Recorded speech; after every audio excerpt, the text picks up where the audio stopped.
How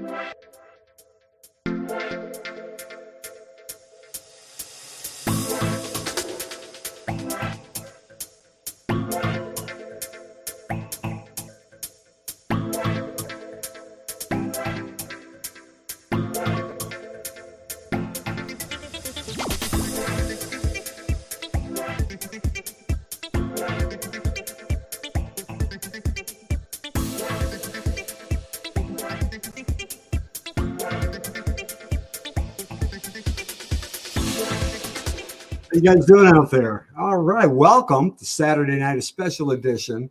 We're not calling it Nash Talk tonight, even though it's going to be broadcast on YouTube, Facebook, and a whole plethora of places.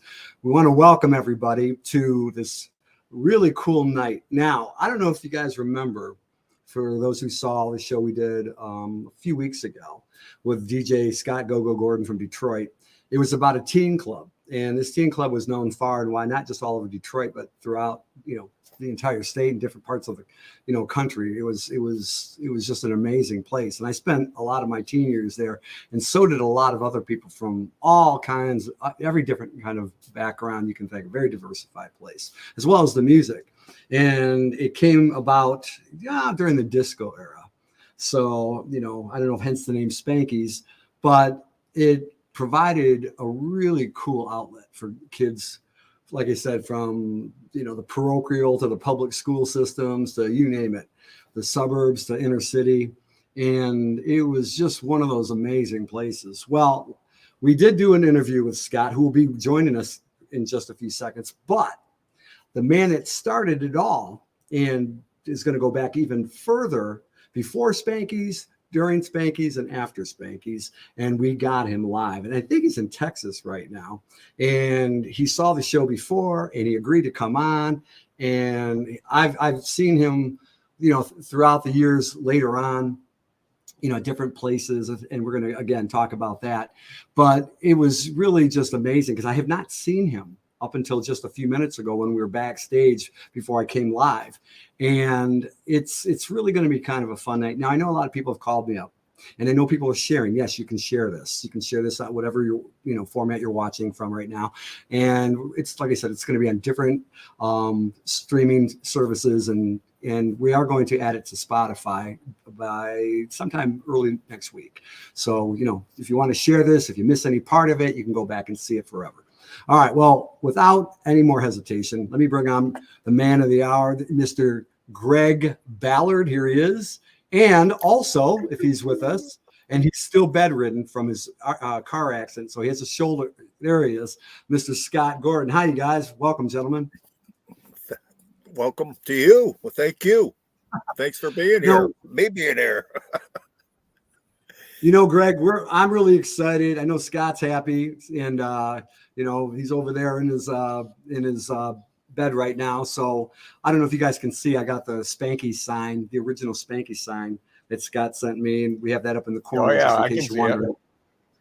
Yeah. See, so if you guys remember that sign, driving by it, and you were always excited, like, man, Friday night, Saturday night, guess where we're gonna be, right? So I guess. Let's see. I want to start with, before I start, Scott, you sent me that background that we have in there. Now, is that something that somebody signed? I can show that later. But yeah, that's I found that on Facebook about a year, maybe 2 years ago. And that was something out of somebody's high school yearbook where they had done a bunch of drawings. You can kind of see the S there behind your shot, Chris. It says Spanky's that somebody drew in their book, along with a bunch of other writings and stuff that you see there. So that's where that came from originally. I just found it. Okay. Well, I guess I can show it later. By the way, I don't know if you guys can see it on your devices. There's comments on the right. So you'll be able to see comments and maybe even take some questions. And I can also put them up. Like, so Vinny Assad says, wait, what's Spanky's? See that, the comment there? Well, Vinny, it was a teen club back in the late 70s, all the way through the 80s. They had about a 10-year run. Is that right, Greg? Yep, about 79 to 89 right there. All right, well, let's start with that. Let's get you on here now. And, again, thank you. Where are we calling you from? Are you in Texas? Is that right? I am in Calvert, Texas. Yep. The back country, dogs, horses, chickens, all that good kind of stuff. So, yeah. Wow. From teen clubs to that. All right.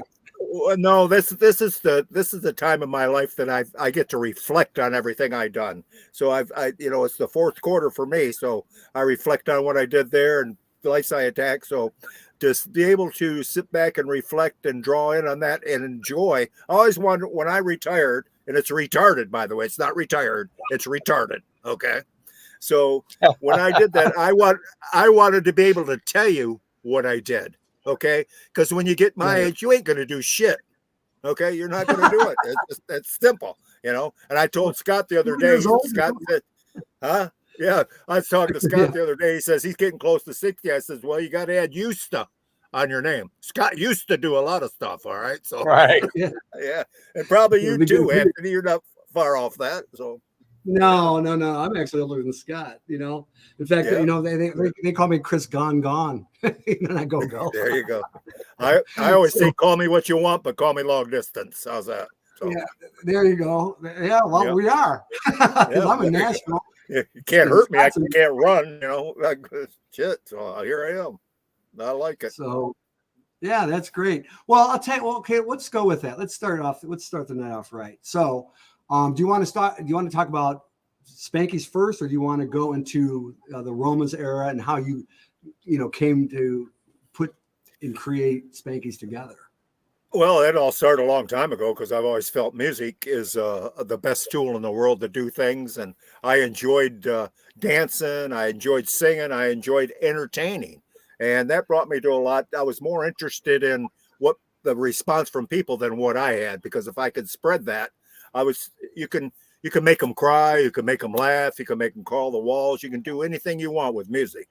So that's even from a young man, I've always been into that kind of thing. So as I went back in the band days, even when we're doing the hideouts and thing, I used to, on the break time, we used to do 2 half-hour sets for $65 back then. Okay. So you had a lot of time. And the manager that ran with us, he always bought a records and all that and the turntables, and he'd play records in between our breaks and stuff. So rather than me go taking a break, I went over to spin records, because guess who got all the women? The guy that spun the records. Okay. I mean, it makes sense to me. So, yeah. And then you got to dance a little bit too. Okay. I mean, that was all good stuff. So, but so that evolved to, I just enjoyed it. I just, I'd go to home parties and everything. I had a big old bass amplifier from back in my guitar days. And I took RCA 45 player, the one with the little dog on it and everything else. And I tore the speaker cord out and I put a 1/4-inch plug on it. And I used to plug it in my bass amp and take it to these parties and put that on top of the amp along with a stack of 45s. The women would play the records and we just danced all night long. It was good, Wow. But it had to be in your face. You had to feel it. It's presentation is everything with me. I have one adage I use: you can have the best piece of meat in the world, but if you can't cook it, it's no damn good, is it? So delivery's everything. So that's how it did it. And it evolved to that, to where I had this idea of being able to play music. Actually, what I wanted to do is I wanted to put like a drummer and a lead singer and that on stage, and then did the Todd Rundgren thing where he had the backup tape for the rest of the people. People just want to be entertained. So I had that. That played a while later. But so the dancing thing, I had a light show I built. I sold my second house and I built this light show, and it was for a band and everything else, but that petered out and everything. Bands, to go live and everything. You don't know whether you're working tomorrow, the next day, or any of that stuff with a lot of that stuff. So I ended up doing that. And so I just laid low for a while. And then I started building. I took my sound system and I was going to sell it. And there was the group called the Trogs out of Chicago. They were going to buy it. Wild thing. And Yeah. You make my heart sing. You make everything groovy. Yeah, that was them. So, and I had this lights and it was all cool and everything else. They come and looked at it and shit. They said, Greg, there's one problem. He says, we couldn't do it without you. You'd have to come with the light show. So needless to say, I didn't Wow. go. So right from that Yeah. point on, I said, okay, I'm gonna do disco. I'm gonna play records. So I'd go after working 12 hours, shoveling 12 hours of dirt all day, and go back at the warehouse and build my speaker cabinets and doing all that stuff. I did my first thing. And what I tried to do with my stuff is try to create an atmosphere. So when you seen me or you walked in my room, you could feel it. You could feel the good. You could feel the vibe. Okay. So that started that. And it started up north. So I went up to the UP, and that didn't work out. I came back down to the Petoskey area, and I ended up there 7 years in my mid-20s and had the time of my life. I made good money. My name was Disco. It wasn't Greg. It wasn't anybody else, but hey, there's Disco. Yeah, it was wild. I loved it because you have to brand yourself. Everybody, you have to brand yourself. Scott has to brand himself. So that's really important. So that started that. And it just grew where I loved it. And people, my first set, I'd go out and I'd play, and I'd watch for the people tapping their foot and doing the bob in their head. And I'd go out and talk to them because in a bowling alley, you had this table was country, this table was rock and roll, this one was disco, and that was that. But what was really neat up there is a group called the Young Americans. They were out of California, and what it was is a dinner theater singing thing, which they went out to Boyne Highlands. They would serve you dinner, then turn around and do their show. Well, they used to come in every night at my disco there where I was playing, and they come right up about 5 or 6 couples, and I knew what they entertained right there. They danced, they did all the same thing. They're all choreographed and all that stuff and having fun and dancing like crazy. It's wonderful. But that got me there to where I was making money. And it was a long road because I built my first light show. I built it from scrap. I mean, I went to the Whoopie Bowl, and if you ever knew what the Whoopie Bowl was, I bought little odds and ends and stuff. On Dixie Highway, right? Yeah. Just all stupid. Is that the light show that you had in Spanky's? The Spanky's was a result. The speakers were same speakers that I did all earlier. I used them at Spanky's. I built the voice of the theater with the big scoops and did the JBL horns on the top. So if I remember correctly, Greg, you bought like one JBL bass scoop, and then you copied it and built all the rest by yourself by hand. Yes, and sir. I think it's important here to point out at Spanky's, you build everything by hand. The entire inside structure, the walls, the lights, the sound, everything. I've always done that. Build it and they will come, and I could have feeling. I mean, I used to sit there and build something and sit back and look at it going, what if I was this, application and theory. Okay, they're two different things. It's like the engineer. He can sit up in that thing and all day long and draw pictures. You put it down there and it doesn't work, right? So it was all that. And I did build everything, but I really enjoyed it. I liked that creative. I was part of me. It was me speaking out, and to have people accept that, they were accepting me. Okay, so I had all the kudos I want. I can see that. It was just I enjoyed, and everybody's equal with me. Nobody's better than any of that or any kind of thing. And I give a lot of kids that same break. We used to do preteen dances on Sunday. That was my future audience, right? And the moms and dads would come in and sit with their kids and everything else. Yeah. So I would do it on Sunday, and I got to entertain. I love kids. I got to entertain the kids and do that, and the moms and stuff. And they'd sit there, and we'd spend the afternoon together. And next thing you know, about 2 or 3 years, look at that. Who are you really? They're just from that young age. And then on Thursday nights there, I didn't know if I used to do group home night. Okay. Group homes. All right. That was Wednesday night, I think, Greg. No, that was Thursday, I think, wasn't it? Oh, was it? Yeah. I did jazzercise. I was one of the first people in the state that I know of, in a lot of states, that I did jazzercise. Oh, yeah. We did the jazzercise on Wednesday. Yeah. Well, then I ended up 2 nights, ended up there. That's right. Next thing you know, it's all over the place. But I used to have like over 200 women in that place doing jazzercise. And I DJ that. I did. What are they called? What's it called? Jazzercise? Zumba? Jazzer. Oh, jazzercise. Yeah, remember? Dancing and doing, it was all good. Just a lot of things, but it's something I was passionate about, and delivery, and I've always had pride in myself. I never wanted to go to Hollywood. I just wanted people to have a good time. I work for the till. Okay. If I work for you, I work for your till. Okay. That's what I do. I'm a business guy as well. And that's what makes things go around. So that's kind of how it all started. One thing led to the other. And then, of course, after the 10 years there, everything cycles in business. Okay. My formula for that was 3 in and 3 out. But Spanky's held on, but we made changes. I roll with the flow. I like to make change. I like to keep things fresh and something new. And that had a lot to do with how that went on there. But I ate, slept, and breathed. I snorted the damn thing. I mean, it was everything to me to have that. So, Greg, let me point out here with Spanky's, you were very sharp and had a lot of foresight in changing the place structurally. About once a year, you would add new walls, take away old walls, move stuff from here to there, and you always kept it very, very fresh, and that was important. It wasn't about don't fix it if it ain't broke. It was keep it fresh all the time, and we did that from as you built it out. But we also did it with adding new sound equipment, adding a new light show. When you added all the mechanical, physical light effects, when we brought in video to Spanky's, and you were very good at keeping it fresh.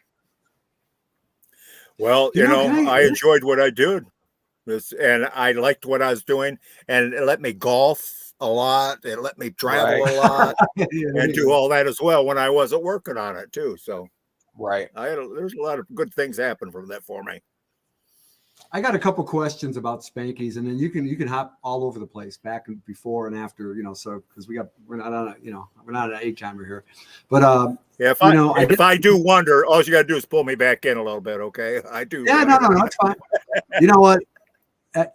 That's the beauty of this. Chris, I got to interject. Greg's brother is on. Dean, he said Greg worked 20 hours a day when you guys built Spanky's. That's Dean, Greg. Yeah, he's watching. Dean. Yep. Hi, Dean. How you doing, buddy? Yep. There you go. There they are in the corner. Nancy with you. Anyway, that's a good surprise. So, what did we just say? Well, I'll tell you, here's a question I bet you a lot of people are probably going to want. Well, at least I'm going to ask it. Maybe somebody, it's kind of a real easy couple questions. One is, it just popped in my head because I was wondering, like, okay, I remember seeing you at, Roma's of Bloomfield, and, me and my buddies went there a couple of times. We were always dressed up. We had the skinny ties and the, absolutely. We shopped at merry-go-round a lot, and, did DJs and all that. But anyway, what made you decide? And also the location, but what made you decide, I'm going to open a teen club and I'm going to find a brick and mortar in Waterford on M59? Like how did that come about? Well, I'm from Waterford. I know the turf. And I thought Waterford's pretty well centrally located for Pontiac, Waterford, and the West Bloomfield. All of them was pretty good. It was easy to find and do that. And the building. I didn't want to be like Roma's and have a lot of things in there. And all I had was Pickway shoes next to me when I was there. So when they were closed and when I was open, and that all worked. Especially for parking, probably. Well, I was always playing with parking. Always playing, making it bigger and better and doing all that kind of stuff. So I saw this building because things at Roma's, if you work at Bob Pepperelli, and you know what Bob was like, don't you, Scott? Yeah. He used to look at me. He was a motherfucker. Oh, he used to, do you remember Bob? Do you remember Bob, Chris? Do you remember him? Did you ever have the pleasure? He worked the front door. He was the cripple guy, and he took the money.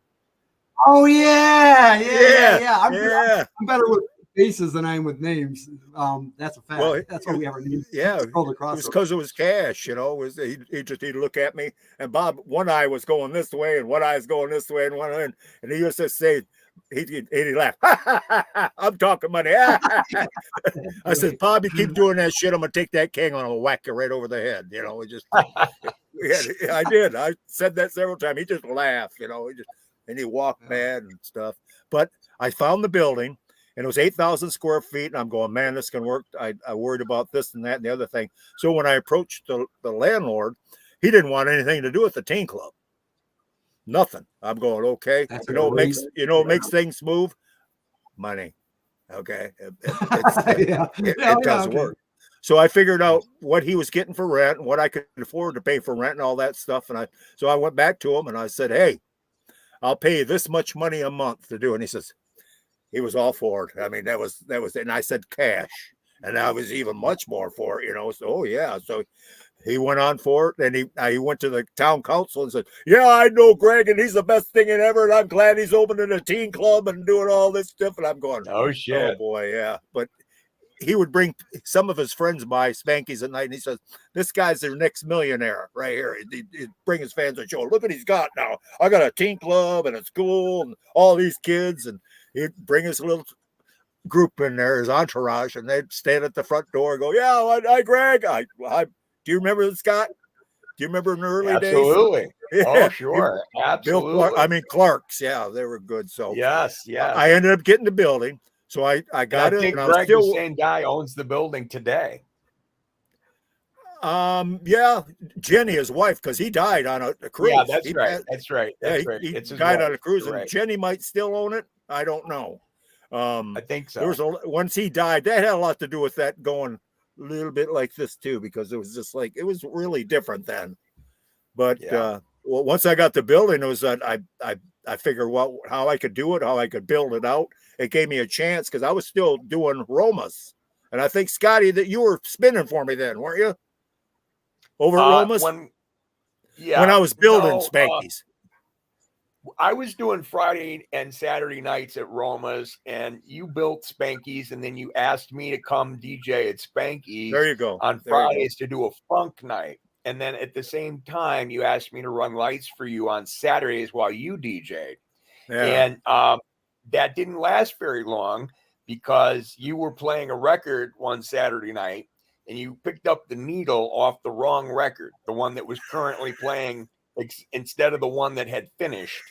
And you got really mad at yourself and you said, fuck this, you do it, Scott. And you never came back in the DJ booth ever again. So at that moment, I became the only DJ at Spanky's after you put it down. What an eloquent way to pass the torch. Yeah. Well, I was when I started DJing, I was 21, 22 to make money. So, and I went up past 30. So I kind of grew out of that. I grew out of the era. I grew out of the thing. So I've always learned if you put the best people in that you can work for, or they'll work for you too and work together. So I'm not afraid to allocate. You got to be able to do all that stuff. So Greg, you gave me basically complete freedom to run with it musically, which I really appreciated because I was only 15 years old. Yep. It was amazing. but the crowd was there. You knew what they were dancing to. You knew what they were doing. I didn't. I was 30. I was part of that demographic, where I was one of them. I was one of those kids. I used to go to Spanky's to watch you DJ. Yep. And I was just dancing like any other kid. Yep. No, there's a couple questions on here, Greg. Go ahead.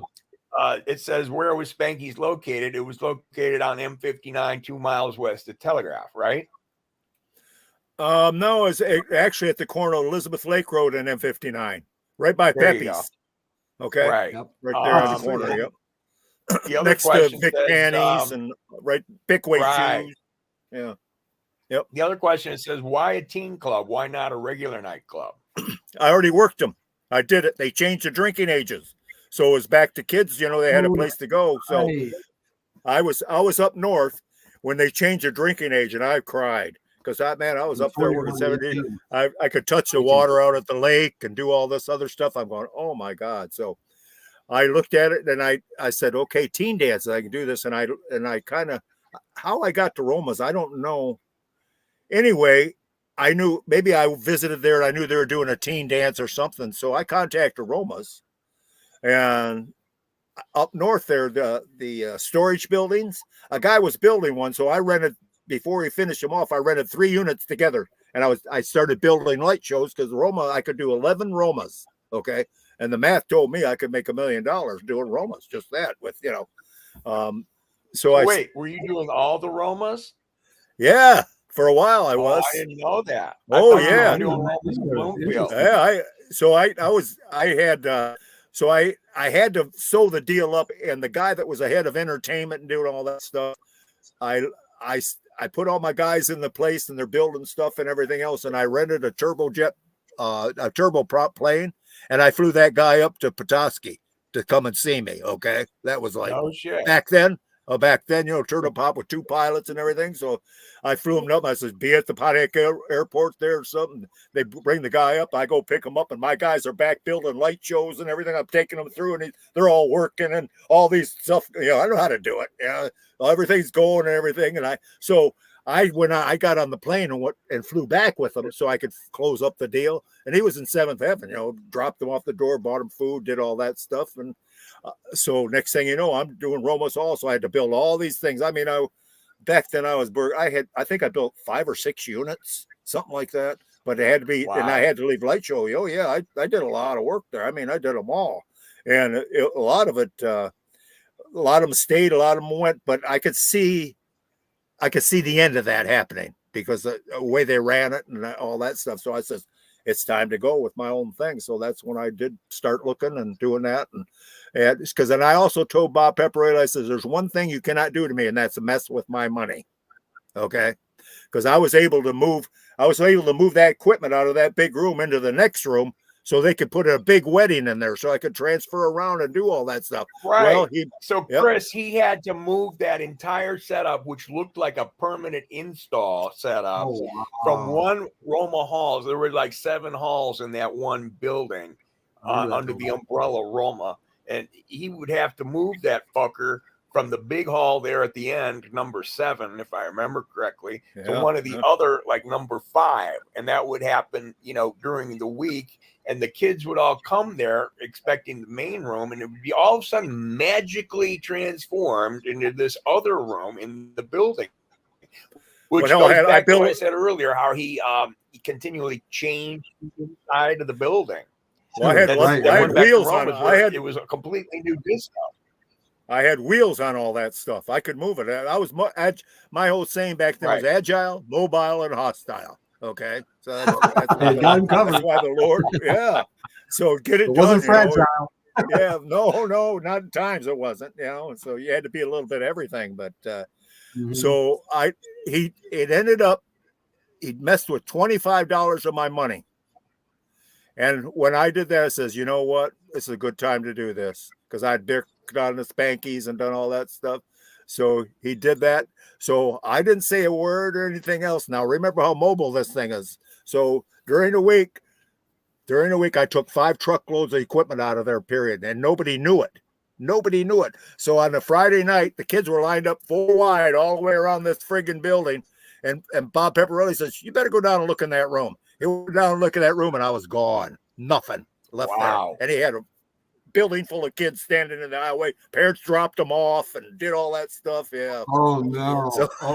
I forgot about that. What'd they do? Well, I don't know. I wasn't around to worry about it. Okay. I mean, here they were. It was good for you. The whole thing is I was doing all week long. I'm moving this stuff out the back side doors there and everything else. And it was empty. Just them 4 walls, this thing going. It was, I really pulled that one off pretty good, actually. It was a good move. Here's a question right here. Here's the $1 million question. No, that's a great story. I love this stuff, man. This is great. I'm actually feeling better. I was already excited when Scott told me we were going to do this, but you, man, you're giving us our money's worth. Yeah, and the checks in the mail. But anyway, here's a question for you. How'd you come up with the name Spankies? Kids, Spankies in our gang. I grew up on Spankies. I used to watch the alfalfa and all that. I thought, what a great name. It's a club, and I said Spankies. I liked it. And then that picture that hung up in there, I don't know how that got, but some guy painted that picture for another place. And he says, I got this picture. You need to, I think I paid $500 or $600 for it. And that picture's, and I don't know where it ended up. It ended up gone. Somebody got it. I was just going to ask you that because I remember it distinctly. It was in the front window. Well, and no, it's the one up when you went through the gate, went up to the upstairs. Oh, right up there, right up top there. So, yes. Yeah. That's it. So Spanky's, it was just everybody could relate to it, and our gang, and it worked. That's all I can tell you. It worked. Yeah, and I'm from that era because when I was a kid, we only had a couple of Saturdays in Channel 50 to watch, and they always played the Little Rascals. Our gang of the Rascals. Yeah. And I remember I heard so many different things about, like when I go, well, it's better than buckwheat or alfalfa. So, we were just kind of like, I remember going, how about Carla? Froggy, It was kids, it was oriented, it was a club, so that's just kind of how it went. That sign had a lot to do with the capping it off. I'm going, there it is, Yeah, boom. That was a genius name. I mean, I'm going to be tender about this part because it was, I went to a Catholic school and I wasn't very popular there at all. But when I went to Spanky's, I was. It was like walking through the Wizard of Oz. My world is black and white, then with color.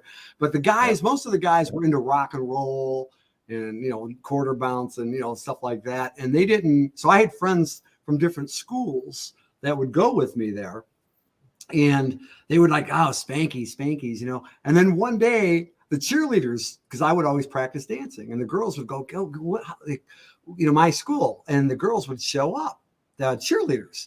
And again, never dated them, but they became state champions every year because they would go to Spanky's and they would thank me. They were always hanging out with me, like my sisters, and they go, oh my God, because they would watch all the other kids dance.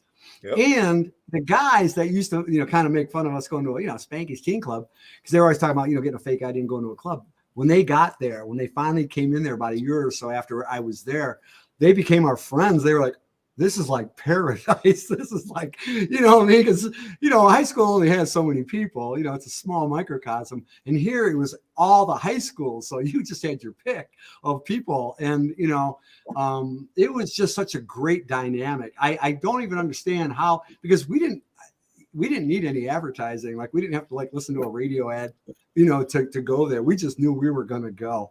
I mean, I can't even tell you how many times I would go to work early and then try to get off at 6 o'clock so I could work out, take a shower, and all that kind of stuff, and be in line before the line got too big. Oh yeah. And then somebody would call in sick. You had a choice, Chris. You had a choice being there early. Okay. Yeah. Right. You're talking to me now. Okay. You're talking to me now. All right. I always say the guy that dances gets the last dance. Okay. Yeah, that's true true. Story. Well, but it was. You're living proof. You're living proof. Yeah. Oh no, it's such a. High school for me wasn't fun. It wasn't fun at all.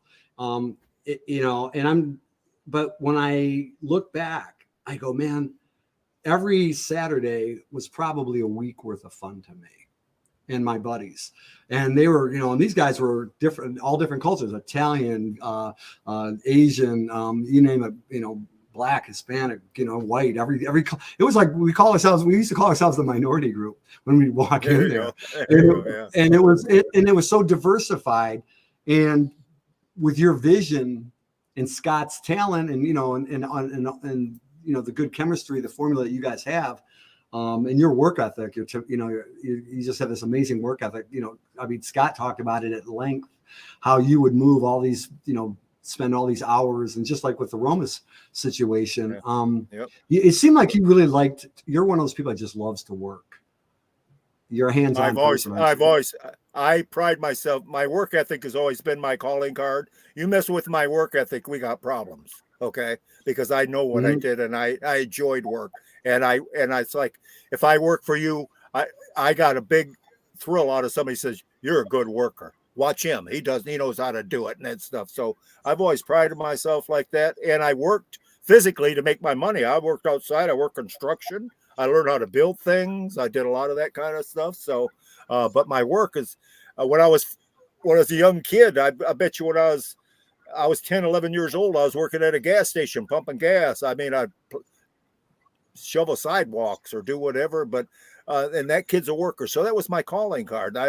People that, if you want to say something good to me, it says you're a great worker. And I did that. That's what I enjoyed doing. That, if you know me, that's my calling card. It's not, I'm not better than you. Or you're not lesser than me. It's a group thing. So. I could feel that. I mean, we could, it was weird because like there was songs Scott played I didn't like, and yet I would play them years later. Like I remember Tom Petty. I didn't even know who Tom Petty was, and he played "Don't Do Me Like That," and next thing you know, it's part of my, it was part of my repertoire. But what was funny? I love the rotation factor because as much as we danced, I love taking a break, and like 2 or 3 songs that we didn't like, I actually, they got embedded into us. And next thing you know, now every time I would hear any one of those songs, it was like they became staples. And for years, and people would have, I would encounter people all the time, whether it was social media or, face to face. And they would always bring up Spankies. Remember that song? And remember this song? And, you dropped a bomb on me or humping her or whatever. And it was like, yeah, and it always went back to Spankies. And I worked in dozens of clubs in Detroit. And I just remember these clubs were so big and hyped, yet they didn't have the quality of building, sound, and I think the only thing that I ever wondered about was like, I know some people had different types of dance floors, wood dance floors, checker dance floors, but you guys had that one, it was like one solid tile, I think, wasn't it? Yeah. And it made it really easy to dance on. It was really easy. It had to be. It was a huge dance floor. That's why it came, it was huge. How big was that dance floor? It was huge. Well, that was an 8,000 square foot building, and I think they had to be about 2,500 square feet. I bet. Yeah, I would agree. You could park cars on that thing. Well, that's where all your people, they came to dance. So the idea is being able to rotate them and do and have that up and down. I mean, you security, you could just about control security with that too, because if you play the hype all the time, and they get depending on whatever they've done or however they've done it. It was just everything was from a gut feel there. It was all good. I'm thankful to have it because I got to do a lot of things I couldn't do and all that other kind of thing. And Dean says it was 5,000 square feet, the dance floor. Yeah, you see that? Okay, good. I see that. You guys feel free, by the way, ladies and gentlemen, ask if you're out there, you want to ask him questions, anything. This is why he's here. Ask Scott, ask Greg, and because this is a really cool night. This is something that I'm glad we made happen because, he gets to tell the story and it affected a lot of lives. I know it did, whether you went there once, I don't know. I think it was like a Lay's potato chips. That's a good analogy because you couldn't just go there once. You had to go back. Oh, and I don't even know how many times I went there. It had to be, let's see, there's 52 weeks in a year. Probably a few hundred times easy. I mean, my whole life, I became a dancer after that. And I was telling Scott, I go, because I toured with a very popular group in Detroit that was at every nightclub. That's how I got to DJ everywhere also. And if it wasn't for Spankies, because I didn't go to take dance lessons anywhere. We just did it all there. We were practicing while we were doing it. And it also gave us a lot of social skills. I know kids are on video games a lot now. And to go out and interact. We took that place seriously. Me and my buddies could have probably dated half the girls in there. And we were so caught up in the music and the dancing aspect of it. I know we were probably stupid about it, but it was just I never felt like that wasn't a well-oiled machine. It was like, I don't want to compare it to NASA or something like that, but it really was. As soon as we walked in, when I took a video back in July when I was in Detroit for a month, I saw the building on the outside and the brickwork is still the same. You're breaking up for me, Chris. You're breaking up pretty good. Scott, is he breaking up for you? No, I can hear him fine, actually. I think I saw you. I don't know whether it's my. Is it my connection or is it yours? I don't know. You're buffering a little bit. Just give it a minute. I don't know if you have a lot of apps or anything on. Sometimes that helps if you have too many apps. Yeah, because it'll buffer. And I'm watching myself too. So because if it does glitch on me, I'll see it. Okay. Are you good? Can you hear us? Check 1, 2. I got it. Yep. Okay, it happens. Me. I talk too much. No, I talk too much. No. It's yeah. It's the internet. What can we do? Like my hands are disappearing because I'm nothing. You just gotta listen. You don't have to do a damn thing. No. I'm just messing with you. I'm messing with you. No, listen. I don't know. If you're watching, if you remember. I just remember. I'm trying to word this correctly. When I saw you, Greg, You were always well dressed, always well groomed. I mean, you could have been a movie star. You really could have. I mean, I'm being honest about that. I mean, and I would tell that to, people I knew years later when we saw you doing karaoke. I go, he's just such a striking guy. He had great features, you're still a good looking guy. But it was just you. It was like, it was, how do I say this? When we saw you there, we felt better. You know what I mean? Because sometimes you weren't always around or we didn't see you all the whole time. But if we caught a glimpse of you, it was like we knew everything was right with the world. And, same thing with Scott and the DJ. I agree we just knew what you said about Greg wholeheartedly. When I was playing at Spanky's and Greg was there, which was most of the time, it did give me a sense of security that I didn't have when he was not there. Yeah, I can see that. I mean, and that's just, and when like I said, when I saw you years later, we can talk about that if you want, as far as like you did, the karaoke thing for a while. And even the way you did it, because I started doing it after you a little bit. And I said, man, this guy had because this was back when you had to have all that hardware, the disc and the whole 9 yards. And you did it. So I didn't expect anything less from you. I guess I automatically assumed when we'd see you anywhere, it was going to be good. And that's a good reputation to have. It really is. And because I worked for so many places and there was big budgets on these places that could have done. And I said, you know what? I never saw, I would tell people, I go, this, and they go, well, I was a teen club. I go, what does that got to do with anything?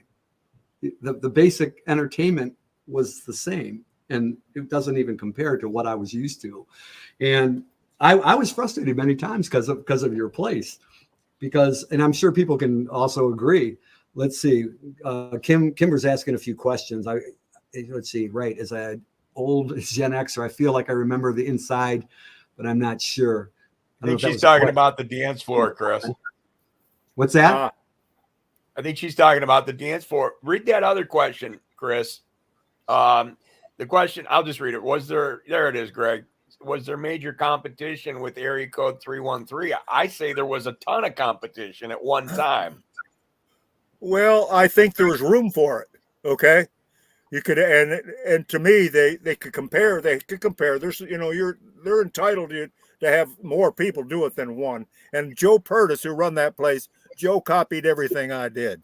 Okay. Absolutely. Oh, you see, my first gig was with Joe Purtis at his. I didn't know that. Yeah, Joe and I were pretty tight. We worked the same level, and I showed him the sound system and everything else. And I said, because I changed the name to Disco Connection there, I did all that work. So his place was the place where I could go in and practice. Because when I first started, there was no light controllers or any of that stuff. I had to do the lights with my feet and with my hands. So I remember that when I first started at Spanky's, we had the rotating helicopter beacons on a foot switch. Yep. Yeah. So really? all that, I remember those lights. Yeah. I mean, I had long arms, didn't they? It just it was but I tried to create an atmosphere. Okay. Not something when you walked into it, you felt comfortable. You felt like you're at home. Okay. I've always prided myself on anything I've done. If I can do that, then you got your audience. Okay. So, and I've always operated off the principle, and I taught Scotty a lot about this and that, reading a room. Okay. Absolutely. Reading a room. Everything about that. If you can read a room, you can do anything. I believe that. So yeah, there's a lot of that. Okay. And I'm not afraid to listen. Let me interject here, because reading a room and programming an audience really took me throughout the rest of my career in the music business. It really stayed with me for 30 years, being in the record business, being a vice president of promotion, on and on. Being able to read that dance floor is really like a chess game where you're looking 5 or 6 moves ahead as to what record you're going to play, how you're going to work with the audience. You're reading their mind. You're down on the dance floor with them. And in the best sense of the word, you've got them in the palm of your hand, because you're working with them emotionally, psychologically, and mentally. And that did well for me throughout the rest of my career. And I learned it all from you, Greg, plain and simple. I could echo that. Is he breaking up? Is he breaking up to you, Chris? A little bit. A little bit. Okay, he was breaking up a lot with me, so I was just saying. Okay. Sorry. Yeah. The audio is computer. good. Yeah. Yeah. And so because there's a few people I know that, and I know some of them, and they're making comments. Spanky's was the first choice, but it was too busy. LOL. I felt the same way. Jimmy put first Spanky's, then area code. So basically, they should have called it second choice. Or if you can't get into Spanky's, go here. Can you hear me? I caught just a little bit of what you said. It was breaking up so bad, but I want to go back to the person about 313. Yes, they were not a threat to me. But there was people there some people like 313 better, and they like this or that. So there was room for more. I was the only action in town. So, Well, I'd learned, if you can hear me, that, even when I was a DJ in nightclubs, a lot of them, some will last years, like Pepe's did it's still there at CJ's now, but it had like a basic formula. It wasn't too elite. But some clubs didn't last that long. They had like a 1.5-year cycle. And so people are always looking for the next new thing all the time, the time, just like anything. So having that said, I mean, it probably, knowing that you didn't have to go acquire, a liquor license and things like that, it seemed like a teen club, because there was a teen club years later that I worked with for a little bit, almost near, it was down Dixie Highway, but it was called Hydrogen. I remember that. But that came years later. But I mean, it was really surprising that maybe more teen clubs didn't come upon it. But I know that you guys had a really strong, like, just the security force alone was like bigger than any banker you could ever go to. It was like it was a major kind of situation. So you really took those kids' safety and I'm sure logistics as well, but you really did make it a safe place. Because the one thing I can say to you that I never was even thinking about asking you was that a lot of parents, now you might have heard different, but the parents I knew, and I knew a lot of kids that went, they really didn't feel like it was a bad place. They felt like, wow, like it had a good, solid, safe reputation. Absolutely. During the time I was there. And I mean, I'd even take girls that I knew, they'd go, and the moms would go, Spanky's, isn't that teen club? And they go, okay, you guys be safe, have fun. It wasn't like I had to like explain the place. Like, no, they're going to, so, you got to really be proud of that for a long time. It had a lot to do with why I was successful. It had a lot to do with why I was successful, because when you think about when I started, that was in 1980. 1980 was one of the toughest years financially for everybody. They were charging 25% interest on notes and doing all that stuff. But That's know what?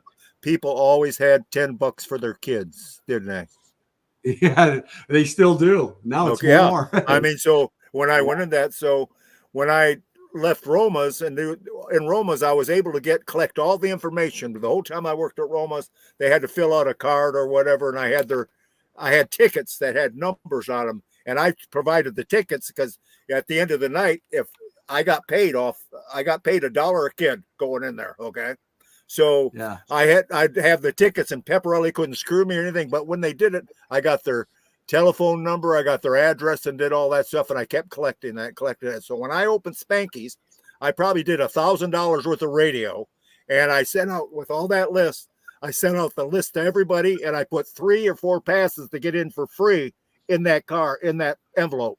And the first night, it was 4 wide all the way around that building. Yeah. 4 wide. I never was in the red at Spanky's ever. Wow. I know. That was crazy.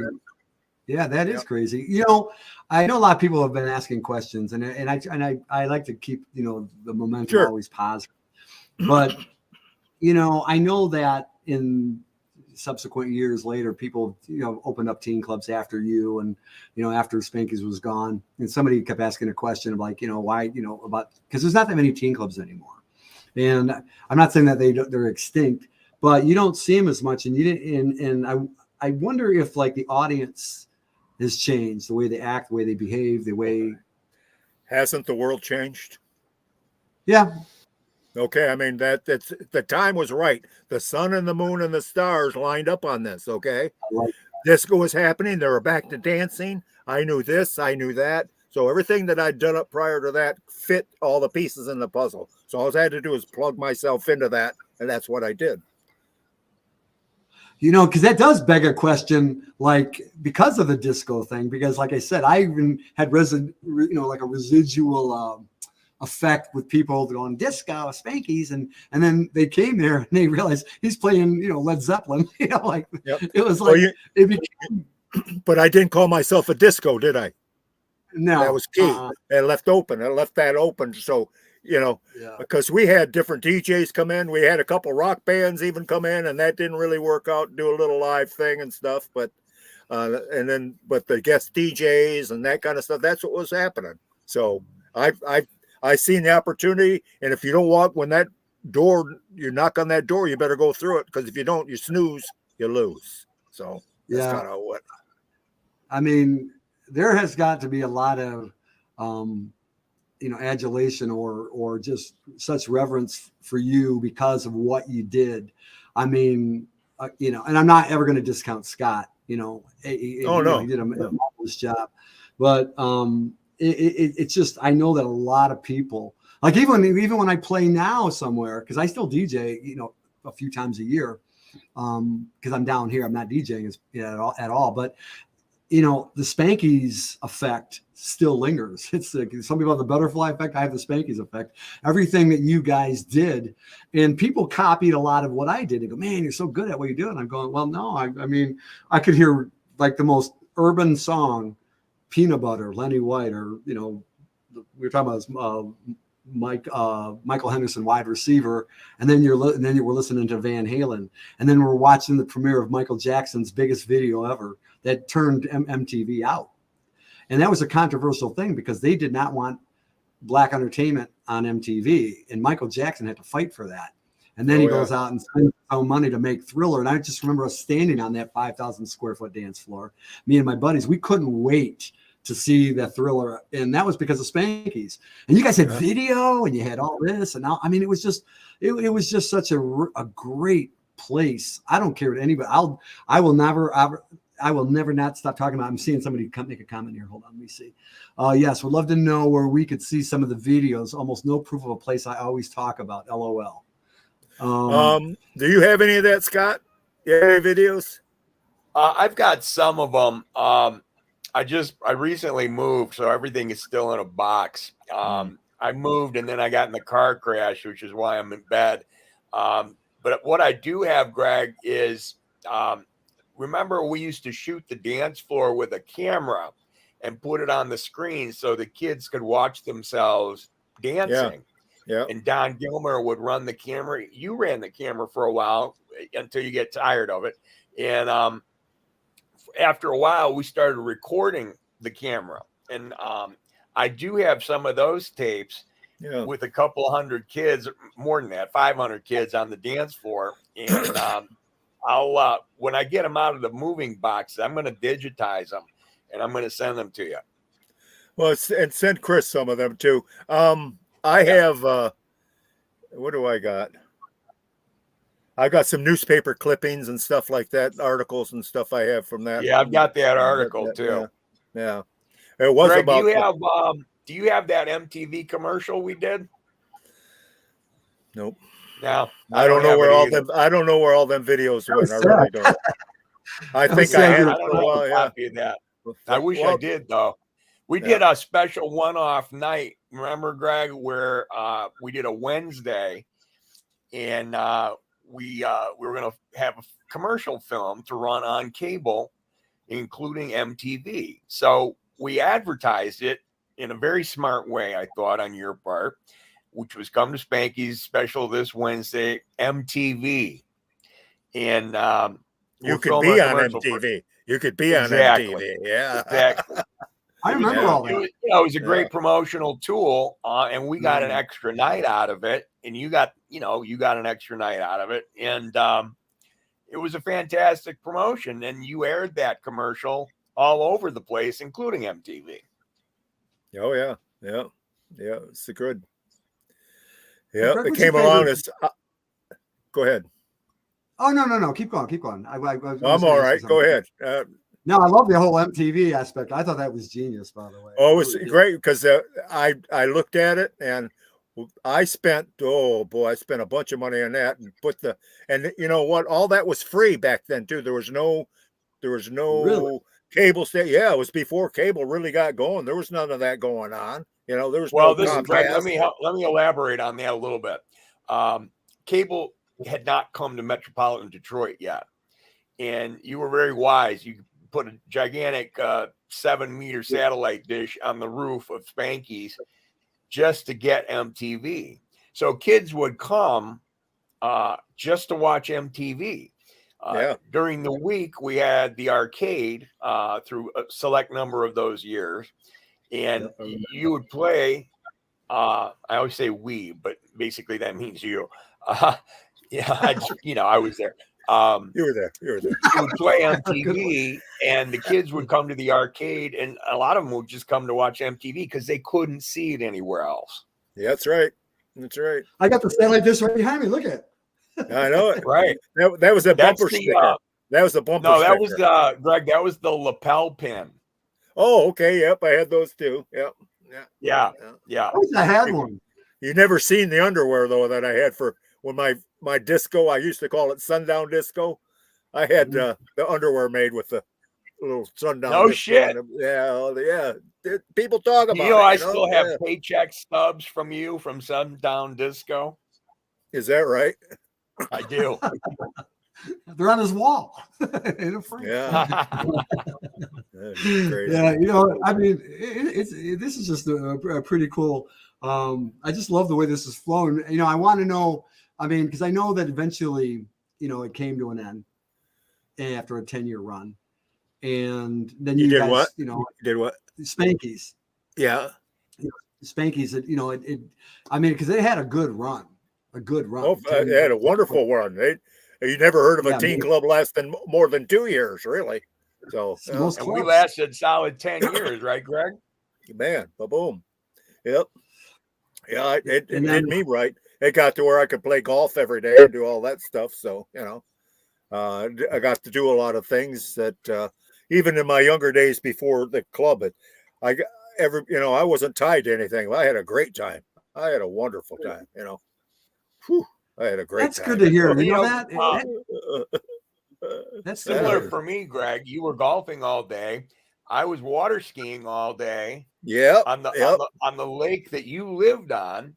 I just happened to keep my boat on that lake, and I DJ'd all night at Spanky's and water skied all day. It was the best life an 18-year-old kid could have ever wished for. Oh yeah, hell yeah. Hell yeah. Best a 30-year-old did pretty good with it too. So absolutely. I had a good time. Oh shit, I did. So you were 30? Were you 30 when you started the club, or were you? Yep. I just turned. I was born in 1950. So there you go. I was in my early 30s when I walked in there, and I was close to 40 when I come out of there. So that's quite a transition there, to go through. It really was. Oh my God. Nancy McCormick remembers my car, my red Audi. I can't believe I remember that car. I barely remember that car. That was your first. That was your first pride and joy, wasn't it? That Audi. It sure was. Yeah, I got my Audi. Yes, indeed. That's right. I was driving. All paid for from Spanky's. Yeah. Yep. That is crazy. Nancy worked there too. That's Dean's wife. Oh, okay. Yeah. Oh, hi, she was working back in the coat check. Okay. Oh, where's Dean, your Nancy? Okay. Yep. Yeah. Dean's actually using her. Yeah, he's using her Facebook, right? Yep. Yeah, Dean. I don't want to be on Facebook, but half the time, hi, this is Dean on Nancy's. But he's never on Facebook. He's never on Facebook. Yeah, Now, never. Dean worked there, right, Greg? Oh yeah, Dean was part of the security thing, and Dean had a lot to do with building there. Like he said, he told me something I never realized before, but he said he'd come there and he'd work all day and he'd go out and sleep in his car because he had to be right up the next morning to work, to go. So he was doing that. It's kind of funny, but he hung right there, and he the first couple of years there, he was all there a lot and everything else, and held it tight. It worked for me, it worked for him. So It was good. How many security guys did we have at any one time at Spanky's, Greg? 7 or 8, at least. Yeah. 3 at the front door. Oh well, Army, you're on my turf. They knew if they're gonna go down with me, they're going down first. Okay, that's the way it was. You're on my turf, and that's the way I said it. When you're okay, but don't mess with it. But somebody else's time, and just behave. And I knew there was kids that drank, and there's things that I did. But you know what? I felt that some of them that did drink, that they were safe there to get off the buzz. But I hear about. It was funny when I first opened that place. I had the metal detectors. You remember that? Did you ever see them, Chris? The metal detectors. I vaguely do remember those. That first year I had it because I was bringing a lot of kids out of different areas. So, and the parents loved it. The parents loved it. But I remember the first weekend we opened there were so many beer bottles and stuff coming out in the foyer and everything. Because they're going to get frisked. They couldn't leave to go outside. It was funny picking up all that stuff. Oh, wow. I didn't know that. Well, I didn't drink back then, so me and my buddies, we were all like outgoing guys and pretty athletic and stuff. But it was funny because I must have been. I told this to Scott. I must have been really naive because the only time that I ever started noticing things was this girl asked me. Because Scott would go, "Hey, ladies' choice" or something, and girls would come up and ask us to dance, And I remember being out there with you got an education real quick, didn't you? You got an education. Yeah. That was free, no charge. That came with the ticket. Yeah, Took all the birds and the bees. But, yeah, yeah, for sure. This girl's drinking out of her hairspray bottle, and she didn't want to get into the mirror. She thought, because what? Yeah, I know. So, Greg, why did you get rid of the handheld metal detectors? I'm not sure. I think I got by that a little bit or whatever. Because it didn't last long, if I remember. No, it was the first year. Pretty much, maybe into the second.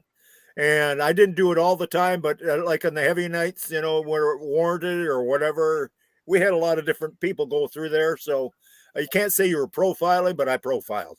Okay. Hell yeah, I did. I'm doing this for the parents. They, the parents trusted me. Yeah. It was all about that. It's the only that was the biggest reason I lasted so long is because of security.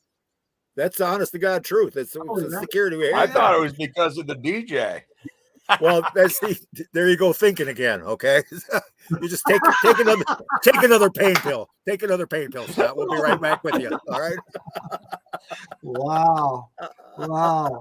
So, hey, Greg, what would you say? Because I never saw you really interacting with anybody in the place. But what being an overseer of your establishment, what would you say some of your finest or best memories of that place would be? I know that's a lot probably, but say what was it?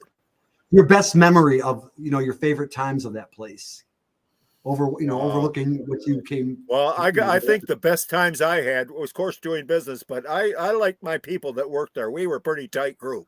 We used to go to pig wrestles and do things. I used to keep it interactive. I like being interactive with them, but I like them. I need to, I like knowing their personal life because and that kind of stuff because I could treat as such. I want to be a part of their life as much as they want to be a part of mine, and I want like that. Unless you messed with me or screwed me, that was it. But everybody has their good days and bad days. But I enjoyed everybody there, and I had quite an eclectic group too. All the way around, and we all got along wonderful. Black, white, purple, green, you name it. We were brothers. Okay, and the girls there, the girls, they can't say anything about anybody doing anything to anybody, but it was the security and doing that and worried about the parents and everything else. Because if I lost the parents, I lost my crowd.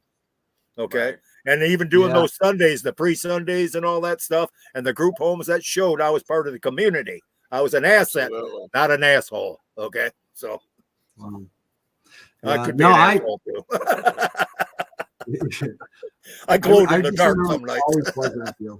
It was always pleasant with you. I know that you after Spanky's came, then the Club Rio Day, but then I would see you also out and about.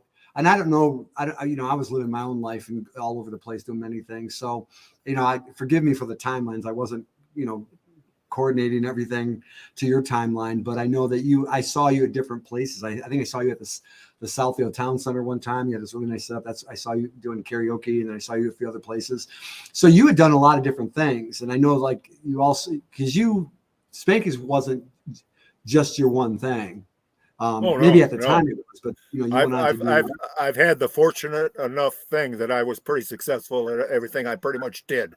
Okay. But I looked at it, I believed in it, and I felt confident in it. And I was confident in myself.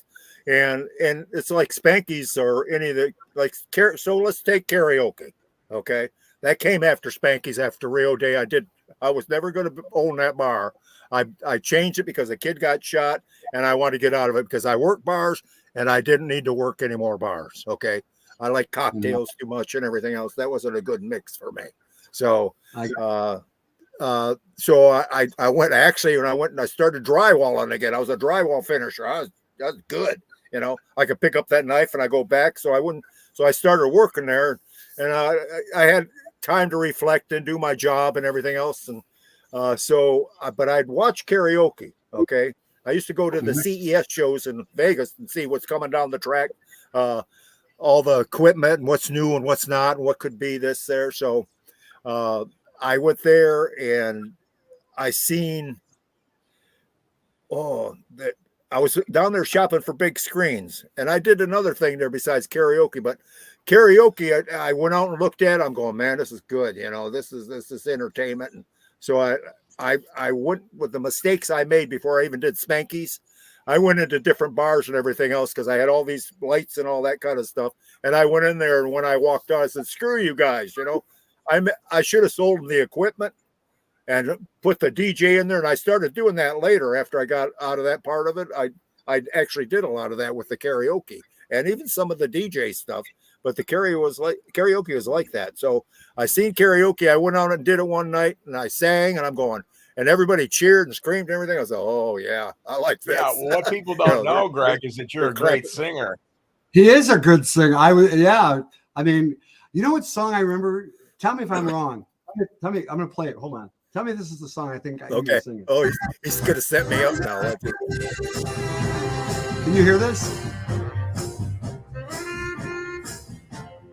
1, 2, 3. You remember that? 1, 2, 3. That's what love of Martin. It's gonna be. See? Come on, let's fall in love. It's easy. Like taking candy from a baby. Yeah. You were singing that. You used to always sing that when I would see you. Other songs as well. I enjoyed singing. I told Scotty back in when I was like 5, 6 years old, my younger brother and I used to stand on the front porch and play on that turntable thing that I had that later became my DJ turntable. We'd set that on the front porch and play Everly Brothers and Hound Dog, Elvis, and we'd pantomime out on the front porch for people walking by. So it was always like that. But I was in boys choir and all that kind of stuff. I always enjoyed singing. Wow. It's just. You're a bass player too, right, Greg? Huh? What's that? You're a bass player, right? Yeah, bass player. Well, I meant to tell you, Scotty, after the reunion and everything, I played in a blues band for about 5 years.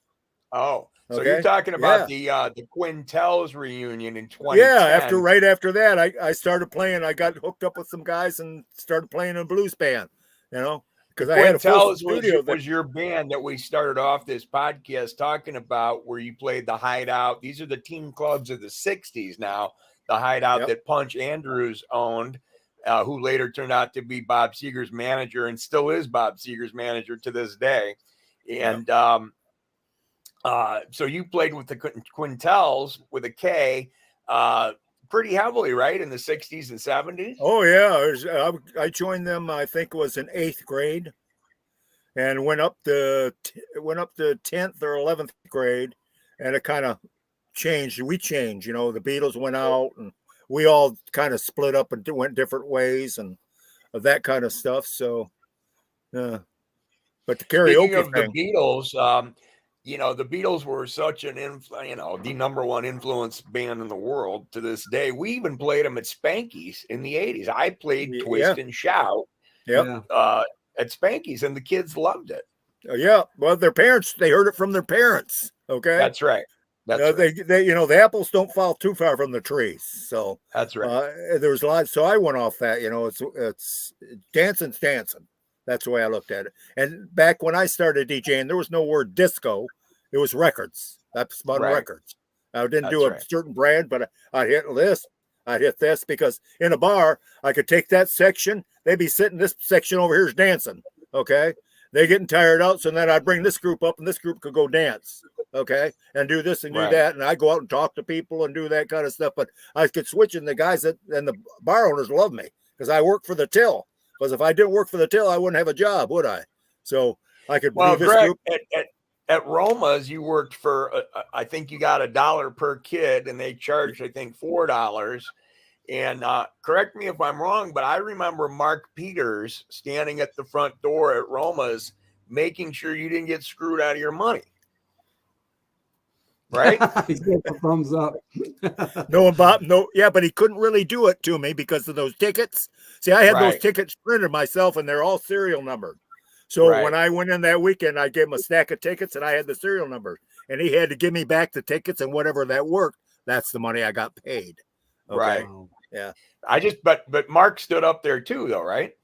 Yeah, Mark. Mark did a lot of things. I can remember when I first come down doing Spankies, and I had a storage unit, and some guys that broke into it and took a bunch of stuff. I had a bunch of light show stuff and all that in there. And so him and the guy that came down, I wish I could remember his name. He came down from Petoskey with them to work with me there. And he was the guy that was pretty instrumental in putting in all the beer cooler stuff too, and all that kind of thing. Oh, I know who you're talking about. I can't remember his name. Yeah. But I remember him. Yeah. He was an electrician and a plumber, if I remember correctly. Yep. He came and he worked when I built in there. He come in and did a lot of electrical and did all that kind of stuff as well. So. Yeah, because he helped me do some stuff in the booth too with the light show. Yeah. And we should just, for people watching, Mark Peters was your right-hand guy. He was your manager. He managed Spanky's. And then I think he was offered the gig to manage Rio Day, and he didn't accept it, if I remember correctly. Yeah, he didn't. Mark had enough fun. He went back up north. Yeah, he did. You ever talk to him? Nope. No, I don't. I haven't looked him up, and he hasn't really looked me up. You know what I did do? I take that back. Was when I was doing karaoke. A lot of bowling centers did it. So I was doing the conferences where all the bowling people would meet, like at Boyne Highlands, or everybody from Michigan to go there. And I put up displays, and man, I put up some nice displays. I went a whole hog. And when I went up there, I built the karaoke saloon, King K Saloon karaoke. And it looked like an old Western thing, with the whole front like that. And I had them build a porch out front you could tie the horses up to and all that kind of thing. And that's the last time I saw him. Yeah. Other than that, he's up there, been up a good up north guy, and that's where he was from. So he went back, and that's what I've tried to find him several times, and I've never been able to. Yeah, Mark, it was kind of out of his element, but it wasn't, because he worked at a bar up there. He worked at a bar. Right. I worked at Little Caesars downtown, because when I was at Petoskey, I was doing the V Bar, Little Caesars, and everything at the Highlands. There was times I was making all kinds of money, cash like that. It was up there. It was crazy. And everything was paid for. I didn't owe anybody anything. I was driving a big old T-Bird, brand new T-Bird and stuff. And yeah, my name was Disco. Disco. Absolutely. Yeah. Shout out to Ron. Yeah, sign Disco. I had lights in my underwear, and take it out. Yeah. That's a little too much information. You know what? Can I? Scott, you wanted to say something about Ron real quick. No, I just want to give him a shout out. Okay. I know Ron's asking me to do Ron on the comments. Ron's asking me to do a mic check. It's kind of an inside joke. Check 1, check 2. Yeah. It goes on to some other ethereal conversation, Ronnie. Yeah. Ron, let me know when you're coming to Detroit. I'd like to see you. Greg, yeah, you can say, you guys say whatever you want. Yeah, shout out, because people are going to see this later, and it might activate a connection later on. So because by the way, real quick, I wanted to say this for anybody watching, you can share now, and people will see it on your thing. Please do that. So in case people that might not be aware of what we're doing here with Greg and Scott and Spanky, and you guys can do the same thing. Because not everybody on the program went to Spanky's, then, huh? Yeah, but here's the thing. I mean, teen clubs kind of disappeared, and I wondered. Here's a question that I wanted to ask you. This just popped in my head a few minutes ago. Like, when because Scott has told me that story when you lifted up the needle. But did you ever feel, because I don't remember anybody filling in for Scott the whole time I was there. I don't know if the guy never took a Well, Greg did once or twice. I wasn't there over 10 years. I think I only missed twice. One was for my grandmother's funeral. Yeah, and Greg did it. One night we booked the Wizard. Greg, you and I were talking about this yesterday. We booked the Wizard Mills. And the Wizard was Jeff Mills, and he went on to be really one of the biggest record producers in the world. He lives in Paris. And Greg, you were telling me, I'd forgotten this, but this was like the second or third time we booked him, and he blew the horns, he blew the tweeters, right? Yep. Oh yeah, yep. He had an echo machine he was playing with. Right. Him. It was old Echoplex, one of the old ones. He brought it in with him, and he hooked it up, and he was announcing his name as the Wizard. It was supposed to go Wizard, and it went, and I'm running the booth. I said, oh shit. And I touched the door on the booth and went, yip, and the horns are gone. That was it. Yep. So it sounded muddy the rest of the night, huh? Well, no, nobody really knew. Well, that's a good thing. Yeah. That's just great. keep going. Yeah, you don't stop. Just keep. The show's got to go on. Okay. Right. And Greg, by the time I got back and played the following weekend, you'd had the horns fixed. Oh yeah, I had extras. I had extras on the shelf. I blown it before, I remember. Scotty. I blown it before. Okay. Didn't care. Yeah. You're not lucky you're prepared, right? You're not lucky you're prepared. Oh man, why did I ever work for you? I don't know. I could have worked the adult one. He could have worked the teen one. This would have been great. But it's funny that. Well, I got to say this really quick because you seem. It's like there's these two different personalities. There may be more, but I'm just going to go. There's the hands-on working construction, electronic, drywall, everything kind of guy, and it doesn't. Not too many people do that, and then also, have this whole other world of, like the teen club, the DJ, then the karaoke. You love to be in front of people. Like you took a step back. You stopped DJing cold turkey pretty much all the years that Spanky's existed. Yeah, but I've always used music in what I've done. Okay. And anything like the karaoke was music. I also did when NASCAR got hot. I built a remote control racetrack. Okay. And it was 12 cars when Gordon and all them were coming on. It was like, hot. Just hotter. So, and I seen a guy do it. Well, one of the CES shows that I went to in Vegas, I was going out in the hall and whatever. And I seen this table over in the corner and it had a bunch of postcards on it. And I went over there and grabbed it up and it had a racetrack on there. And I looked, I said, man, that's cool. So I took it and stuffed it on my briefcase, and I get back and I had that sit on my desk for the longest time during karaoke and going, this, I can do this with this. I can do this with this. And meantime, karaoke was going. At one time, I was doing 40 to 60 shows a week at $300 or $400 a night cash on karaoke. Jesus. And the opportunity, well, then I seen an opportunity with the songbook because nobody was doing it. Nobody knew where the equipment was. So when I seen karaoke, I bought the distribution rights for the equipment I used in Michigan, and I bought the distribution rights in Florida. Okay, to hold equipment. I did that, and then because when I did my first thing early on, I went in and did these bars, and I left them all high and dry. I should have sold them the sound system. I should have sold them all that stuff and serviced them. So that's why I started doing that with karaoke. I had 14 units at one time with karaoke. Okay. And it worked. It ran like a bunch of guys operating that worked for you, right? Wow. Oh, yeah. 40 to 60 shows a week. Okay, not myself. I started doing karaoke. I did it for about 3 or 4 years. I got it down. I found a format, and I had 14 units that were the exact same. So if you're hosting for me, if you were DJing for me, and you went to the next show for me, it's the same equipment. Same equipment, no matter where you went. Okay. So I could put them where I want. They're comfortable. Because if you're not comfortable, you're not giving a good show. Okay. Right. So I really concentrated on that. But during that time, I seen the songbook. I'm looking at the song. Everybody's got their head buried in it, I'm going, man. So when I started karaoke, there was 33 discs available. That was it. Well, 33. Greg, for the audience, what's the songbook? It's just the songbook is where they pick the song out that they're going to sing. Okay. Okay. They look at it. It's their catalog of songs that I have. They give you the number. Yeah. So, they got their head. So I'm going, oh, there's an opportunity here. And only 33 discs. So I started putting together. I was making a bunch of money.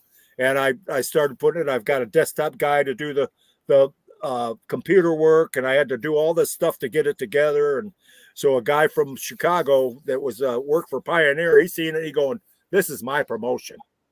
So he brought me into Pioneer, and they all liked it from across the pond. So I put all this together.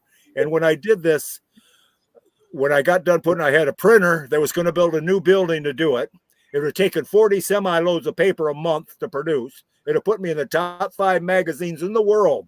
I had all the distribution set up and all that kind of stuff complete.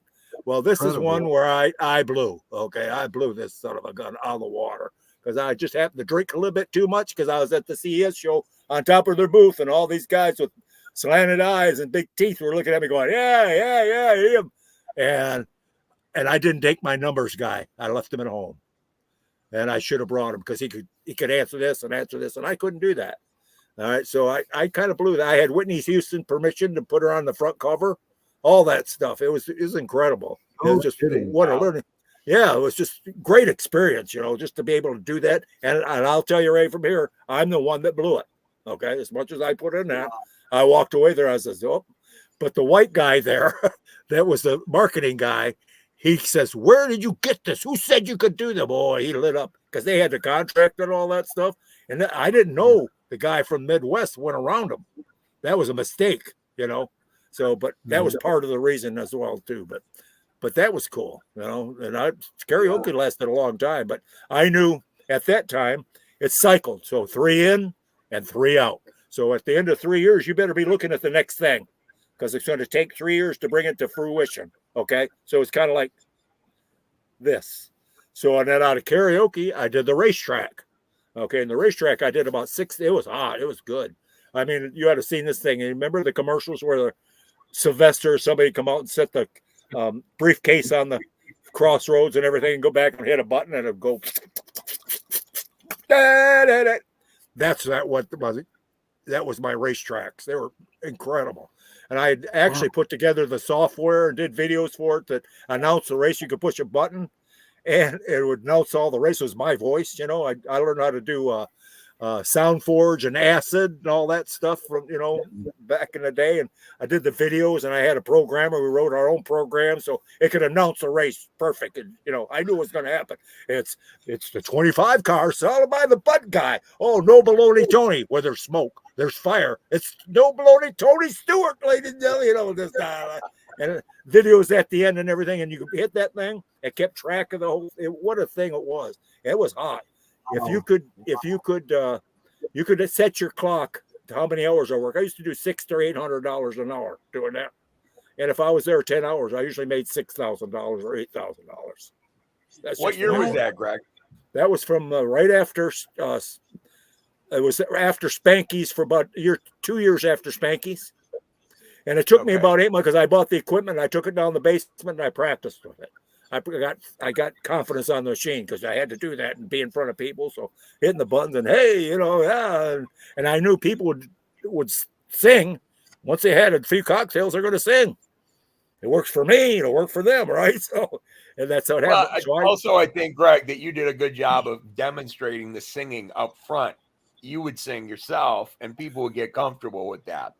Well, and I included them in it. I didn't want to be too good or anything. You know what I mean? I just wanted to be somebody that I needed to entertain, because a lot of these people came in at karaoke after a while, would drink water and look at the songbook. They were doing nothing for the bar. So I actually got to where I was playing dance music. I started doing that. They'd play a few songs. Say, let's play this. We're going to play, get on the dance floor, and people like that. So I injected dancing in with karaoke. Yeah. Yeah, absolutely. You know, I see. So that's, you know, just to say I did one thing, I played to the crowd. Okay. You read the room, you play to the crowd. So, but it was wonderful. I've been to a few. That lasted a long time. Yeah. Yeah. You were a great host. You were a great host. And that's the side I didn't see at Spanky's, because you were more of just. I had a little bit going on, but I'm comfortable in front of people. Okay. I don't get intimidated easy and that kind of stuff. And I've done it a long time. I mean, really, I did it a long time. So, I mean, you inspired me. I never even worked for you. And, you know, and Scott, you know, just speaks volumes about you, you know, all the time. Well, this is really good for me, because this, you got to understand that what we're talking about is you're talking about my legacy here. Okay. I always wanted people to sit under the tree that I planted the seed for. Okay. That's important to me. That's what I like. I like helping people. And if I can make you better at what you think, you remember me. You remember that thing, the good, you know, and you can't always remember people, what they did for you. But you know what? Everybody I did that had the talents to do things. And that just helped bring it out, help them, you know, have your back. When's the last time you had somebody have your back? That's what we did there. You got to have your back, you know. That's good, man, Greg. You really are. I mean, like I said, even as a teenager, you know, I could see it. And it wasn't just me. I could see the other, you know, the guys that I were with, and they were from all different backgrounds, West Bloomfield, Pawnee, like you name it. I mean, I hung out with all those guys at the same time. And, you know, when we saw you, go, there he is. There's the guy. I mean, it was like, that's him. It was cool. And that's why, for the people that will see this later, the people that are seeing it now, you know, I wish, you know, I know technology has changed the world. I know times have changed and all that, but it's like, you wish that somehow that they could have, you know, like when you had area code 313 and all these other places, you know, they say imitation is the highest form of flattery, and it did pick up your slack. Oh, you know, because you guys absolutely. Yeah. You know, so you got to look at it like that, but you know, except when it dents your, you know, your bankroll. But the real thing is that a lot of people years later, and I know there's people that are going to see it that don't even know what a teen club is, you know, because it's like talking about a payphone probably. But you know what? I'm glad we did this, because there's a lot of people out there that, you know, have always talked about it, and now they get to see and hear the actual, you know, face and voice of not just, you know, you and, you know, and of course Scott, but it's like, this is for you. And, you know, I mean, you can keep talking, you can say whatever you want to say, but I know that when you are an entertainer, a singer, songwriter, DJ, you know, an entrepreneur that puts all this stuff together, and you've wore all the different hats of this. And I think that it's to make people happy. Even on your worst day, you don't know that you got to spend your own money, you got to break your back building and carrying equipment and, you know, putting things together. Scott certainly knows that. You definitely know it. And, you know, people don't know that being an entertainer and trying to bring a lot of happiness to a lot of people that can easily say, no, they suck. You know, is one of the hardest jobs there is. Public speaking is one of the hardest jobs. You've mastered that. You mastered the whole thing. And I'm glad that you came on tonight. And again, I'm not done, but I just needed to get it out, because I don't want to, you know, sometimes I get done and I'm like, oh man, I wish I would have said that. But I definitely have a lot of respect for you. And I know Scott does too. We both have a mutual, you know, just a total reverence for what you did for a lot of people. I mean, girls did feel safe. Some of the nicest girls I ever met were at that place, and some of the coolest guys. And then to change cheerleaders into world or to state champions, to transform guys that had no interest in coming there, you know, and then they come in there and they go, man, we get it now. You know, you did that. You did that. And for a whole decade, it wasn't just 1 minute. It was a whole decade of that. And you just keep doing things. And now you're down in Texas. Can I ask you what took you down to Texas? When I was 19 years old, I spent a lot of time in Texas because I was stationed at Fort Polk down here in Louisiana. And it was a straight out shot over to Texas. And the guy that I roomed with was a a bull rider in Paris, Texas, and he would take me home every weekend with him because he'd get leave, and he'd take me home with him. And they just treated him like I was their own. I was one of them. You know, it was good. Old Texas was great. Everybody waved at each other, and they pulled off the side of the road and let you pass, and everything was cool. I'm not liking the new Texas. Okay, I'm not really happy with it. But I went there, and I always thought I'd like to go back. My older brother passed away, and back in the 80s, everybody left for Texas. You remember that? Everybody went to work out of Texas, and most of the families were torn apart with that. It tore apart a lot of my family. Half the family went down there to work, and half stayed. It ruined the family reunions and a lot of other things that took its toll on that. So, yeah, it's just one of those things. But that's amazing because, you know, in fact, you know, it's so funny. The people that I live with are from Texas, Longview, I think. And they're pure Texan, and he was a bull rider. In fact, on his pictures, you know, his dad made him stop. Yeah, you know, bull riding. He was. In fact, they go to the where's that guy? Remember, Luke Perry played the part, and you know, in the, I don't know, the 8-second movie. Whatever. I don't know. I don't watch a lot of movies. So yeah. Okay, all right. Well, because that's how I didn't either until they told me. But you know, you're down there, and you mentioned it, so I figured, you know, whatever. And I'm so it interesting though. Yeah, everything just kind of ran together there, you know. It really did. So I started early. I'm ready to. I want to just do winters. Okay, that's all I wanted to do, and I put myself in a different situation here and stuff. And I actually come down to put a studio in place because there's a lot of musicians here. I could play with a lot of people down here. You know, my first piece of property I bought, I wanted to be for like. I could get a tour bus down there, and these band could pull in there, and they could practice for doing their upcoming concert and be away from everything and be away. And there's so much talent in the area. I could have jammed with a lot of guys, you know.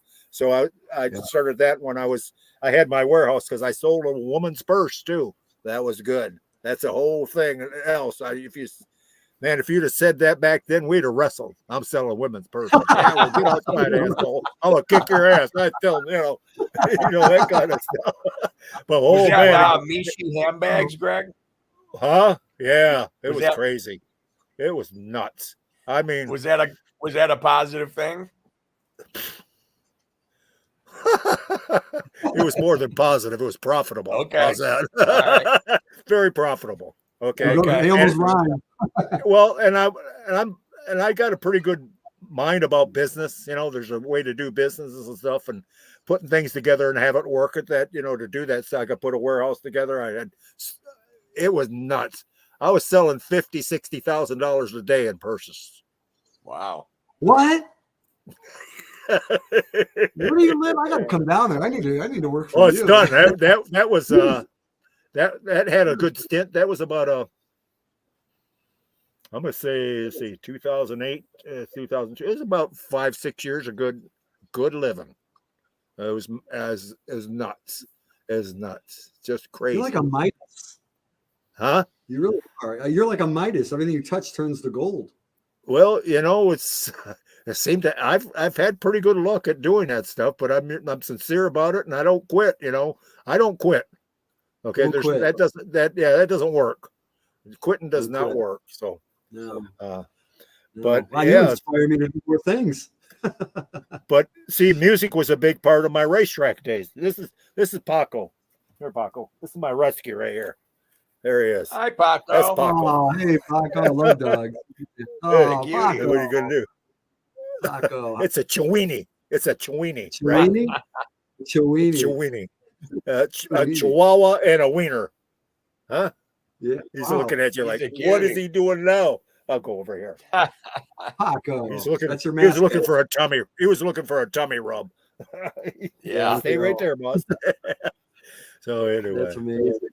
So wow, you know, I don't know really what else to ask you except that I know that you've been through all these different things. You started off as a DJ, you worked in all these different places, you did the Roma's Factor, Spanky's, which we're here to talk about the most, was one of the highlights of your, would you say that's probably one of your best memories, or do you have something else that you favor even more in your? I've been blessed to have a lot of good memories because I have been successful at things. It's brought a lot of things for my family and friends, people. I like seeing Scotty, and I like seeing you, and I like seeing people that took away something from me. That means everything to me. Okay. You can't buy that.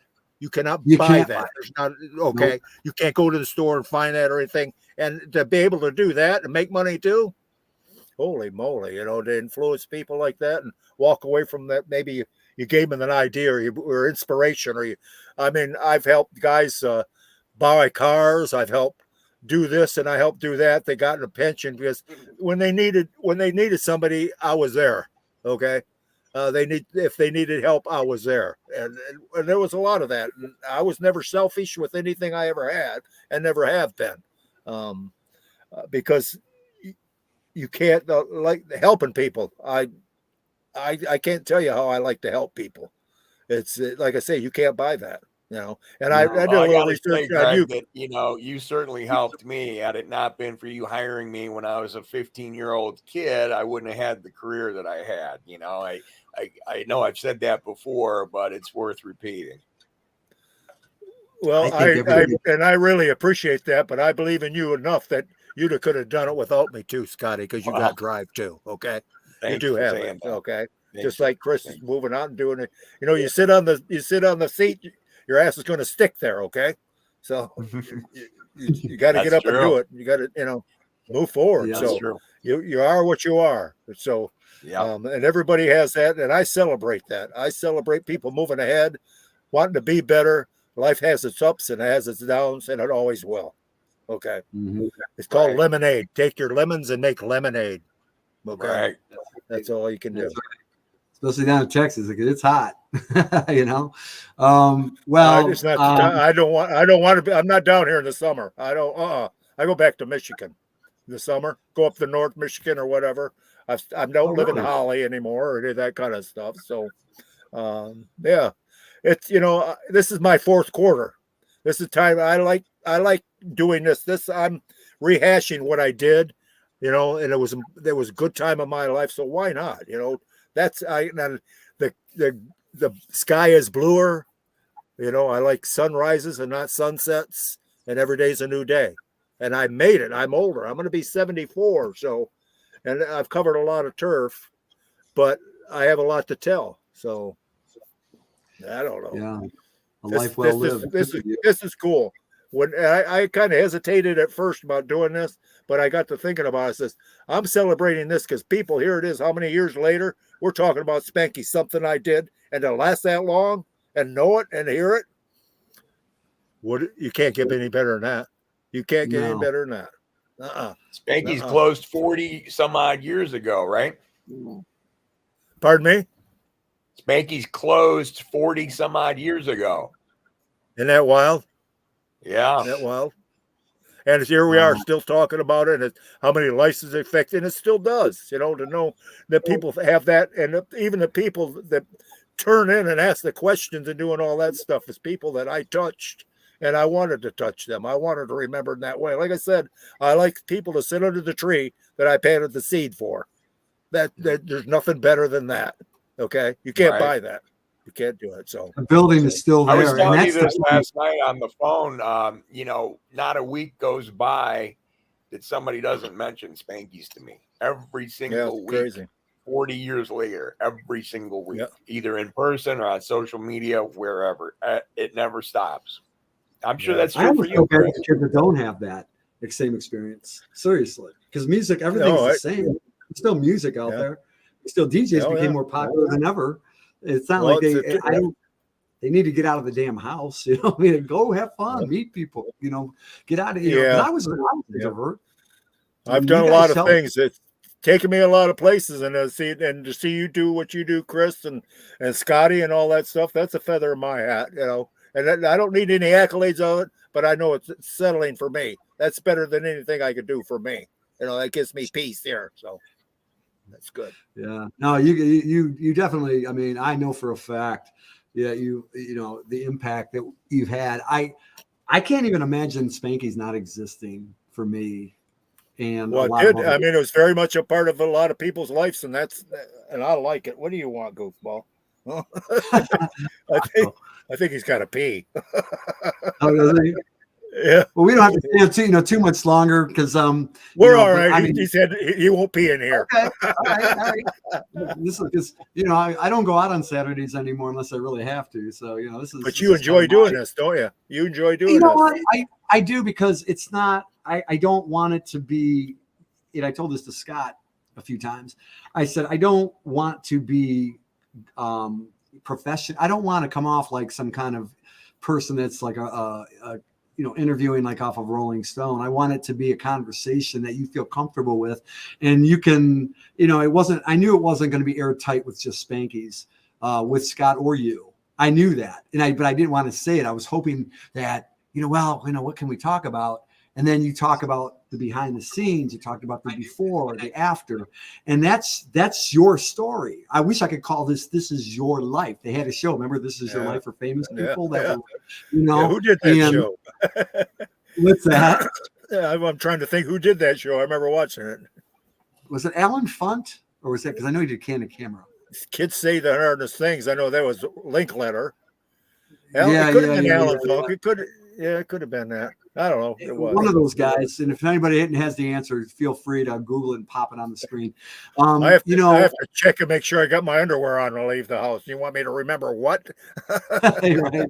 Well, sometimes people forget. It's all right. It's okay. I love the stories that you told, and I'm glad because we came on a little bit early, just in case you're watching us now.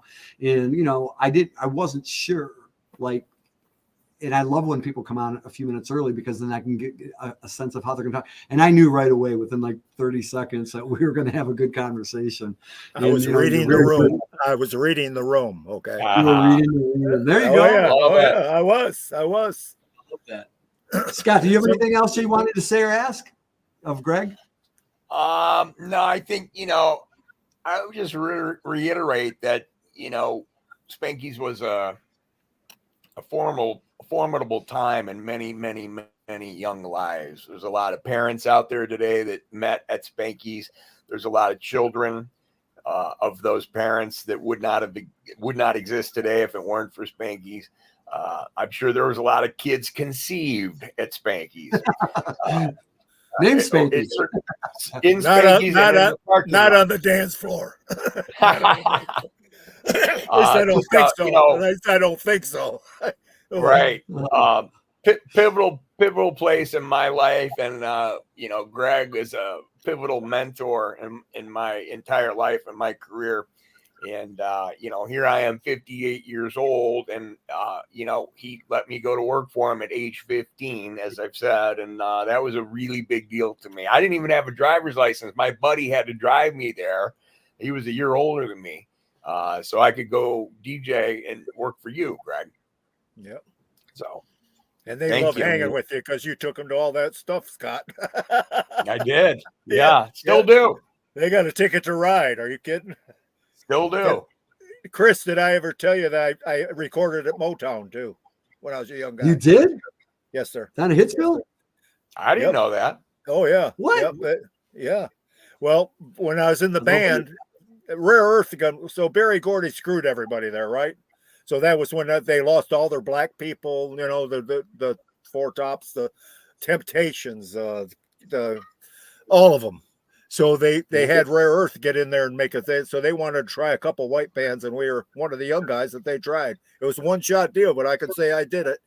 The phone is there, the bathroom. They're still recording out of the bathroom and doing all that stuff. And yeah, that was something. I never knew that, Greg. Yeah. I didn't know that either. Really? Yeah. A lot of people did. A lot of people did. But I was 15 years old. Okay. Wow. Yeah. And I remember calling up. It was wild. That was just go down there and there's little white kids there. And actually I was working at the gas station. And so I got a call. I knew the other guys are going down there without me because I was going to work. All right. I'm not going down there. I can't do it. So they called up and they said, Greg, you got to get down here right now and all that stuff. So I went down in my clothes. I was working at the gas station, my shirt, my uniform. I was down there playing bass with that. That's pretty funny. Oh shit. Yeah. I got one more question. As I said, I was 15 years old when I went to work for you. What in the world made you decide to give me a shot? I have no idea. Yeah. I just had to answer that like that, Scott. I don't know.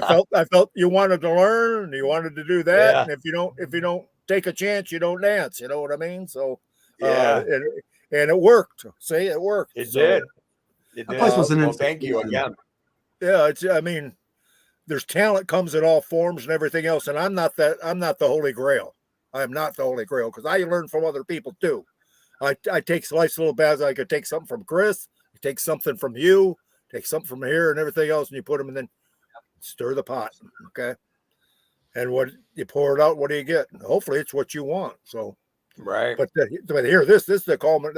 I mean, this couldn't be better for me now than what's happening right now is to have you guys and the people, even the few or however's listen, to still have interest in that, and makes me feel good. It makes me feel complete after all these years. And, wow. It really does.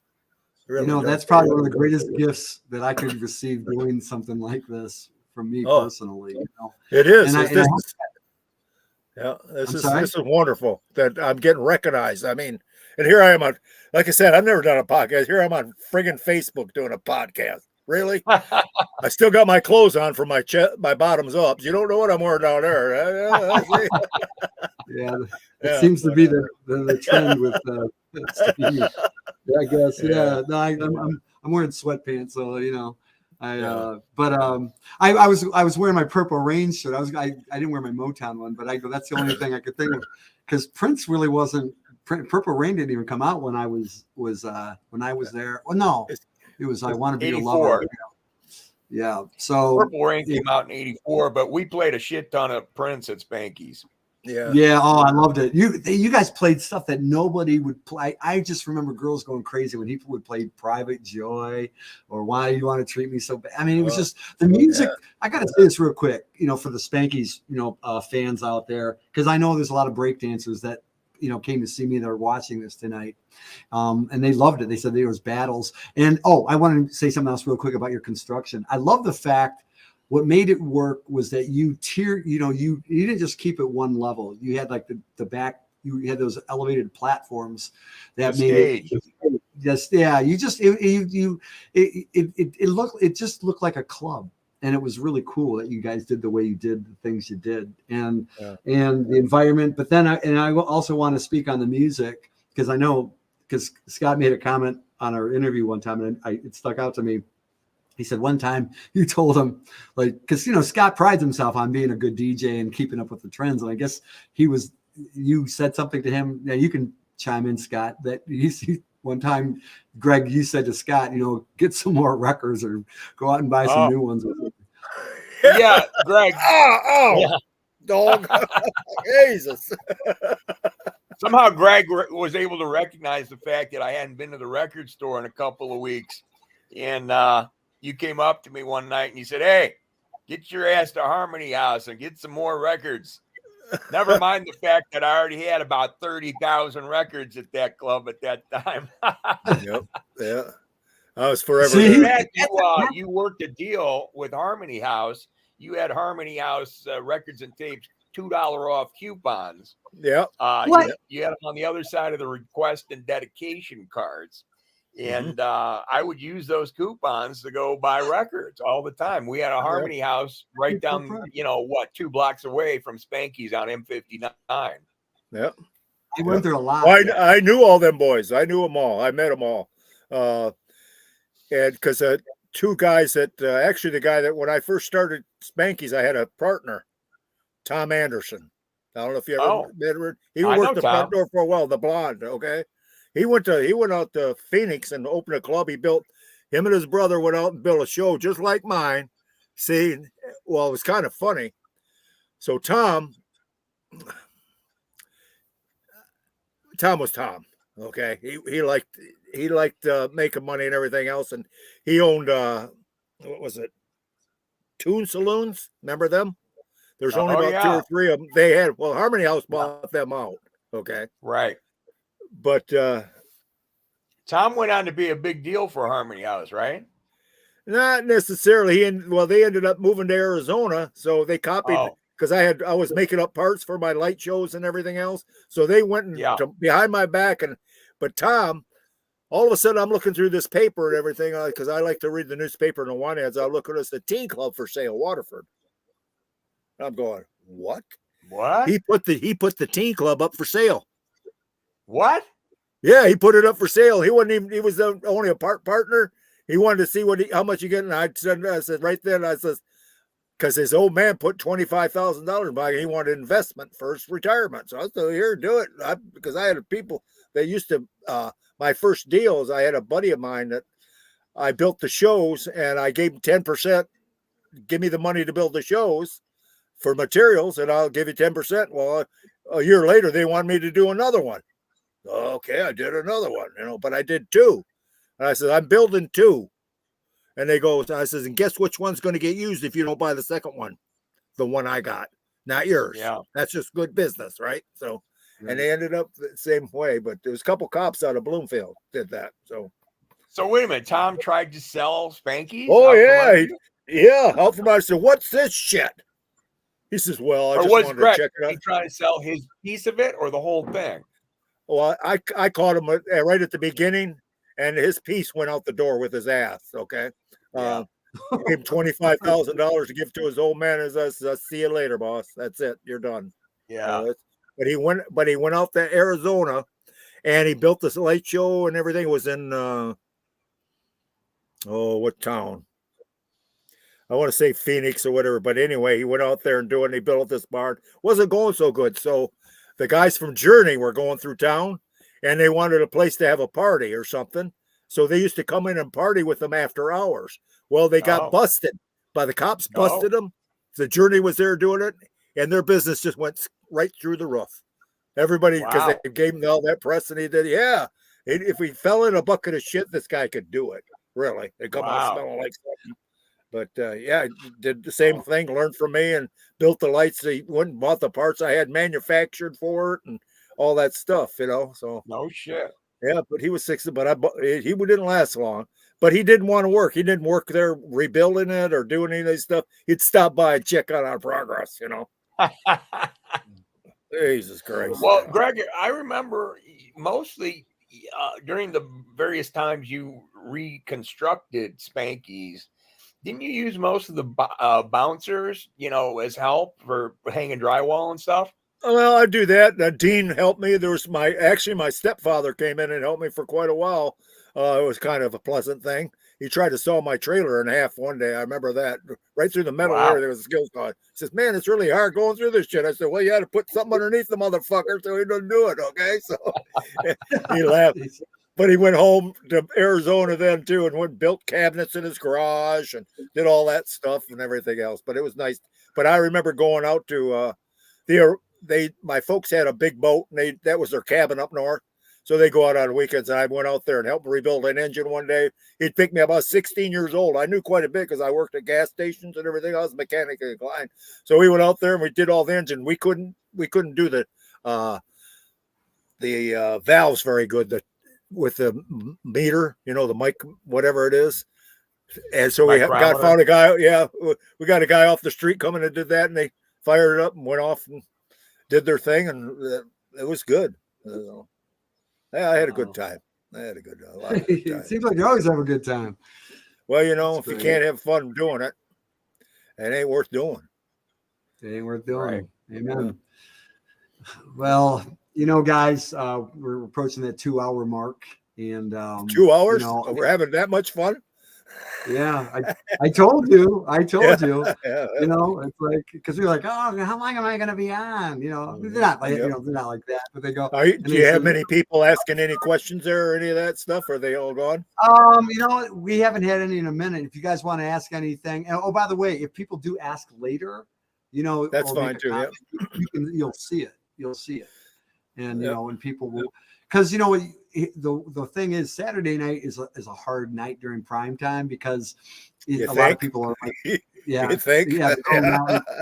Right, and we're hitting up like some of these people's dinner hour or social hour and stuff like that. Sure. But the thing is, I don't mind doing it live because we do get a little bit of interaction there. But once it's out there, it's out there. And you're gonna see the numbers, because Scott was like, how many people saw it? And I go, well, right now it's 170. And then like 2 hours later, I go, we're up to almost 400, like over 300 and something. And that was in the same day. And some people, like my buddy Jimmy was just on there. He watched the one me and Scott did. It was like 3 hours long, and he watched it in pieces at work. So, people that's what like I did. I did that too. I picked up on it later. And it's really cool. I'll tell you what, it's made me, I tell you what it did for me, and I can say this out loud, and I hope it benefits everybody, because people do, some people have a lot of interviews down here in Nashville, but not too many, not like what I'm doing. And it gives them a vehicle to just go, here, this is what we do.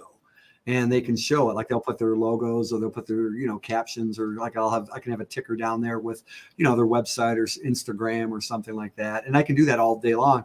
But what happens for me, one of the coolest things that made me, I could have just came here as a songwriter and, done what everybody else did. But when I tell somebody else's story, it made better friends. I was hanging out with the guy, the bass player, who's become a good friend of mine, just 2 nights ago. I drove downtown, and he was the bass player for a band called Accept. And they were around in the 70s, that band, Balls to the Wall. And, and because I interviewed him a few months ago, like 3 or 4 months ago, last year, he's one of the nicest, coolest people I've ever met. Yep. And it's because of this. And people saw his story, and they still can see it, and they can watch it. And if they can't find anything on Netflix or Amazon Prime or something, they can come and watch this. And years from now, he can look back and say, wow, there was me in Nashville telling my story. And he wasn't set to 7 minutes like on TV or whatever. Yeah. And you guys had the same thing. And I'm glad you came on. And, and if you feel like you want to tell something else, or you left something out, you're always going to be able to interact on my thing. And again, you're going to see this on a whole bunch of different streams, and we're going to add more. We're going to add it to Spotify. We're going to take videos that we've already done, including this one, and we're going to put it out there. So it's going to be accessible. There won't be a person on the planet. And if they don't have a phone, or they don't have the internet, there's only so much I can do. But this is pretty cool. We couldn't have done this 20 years ago. No. Yep. Well, it would have cost us a fortune, and it would have been some local cable channel like 62 or something, Yeah. And I hope that this serves you well. I really do, because you deserve it. The more closer I got to it, and the more I thought about it, I thought, man, this is great. I mean, not very many people have the chance to sit before you and rehash their life, and this fits right with what I'm doing, because I'm reflecting on what I have accomplished, what I've done. And then to see you guys, it doesn't matter who it is there, but you guys there that appreciate what I did, and how I did it, and learn from it. That's good. That's a wonderful thing. So I appreciate you asking me on, both of you. No, absolutely. And thank you, Scott. Yeah, I've become better. I've known Scott for almost 50 years, and we've become better friends just this past year. Yeah, Yeah, absolutely. Yeah. And I don't want people thinking that's weird. No, because for years we didn't talk like a lot. We'd see each other here and there, and and we belonged to the same record pools and stuff like that, and went to certain same events. And I always had like a respect for Scott. I knew he was very talented. He was good at what he did. He did a lot of things with radio and clubs and all that stuff. So, I love telling somebody's story. Somebody will have it's just. And you have a lot, because you affected and impacted a lot of people, even from wherever you stood in the room. You had that effect, Scott, me, and countless people out there. So thank you for that. It's nice to know. It's nice to be appreciated. So, and I appreciate that. So, anything from you, Scott? You want to add anything else? No, I think we covered it.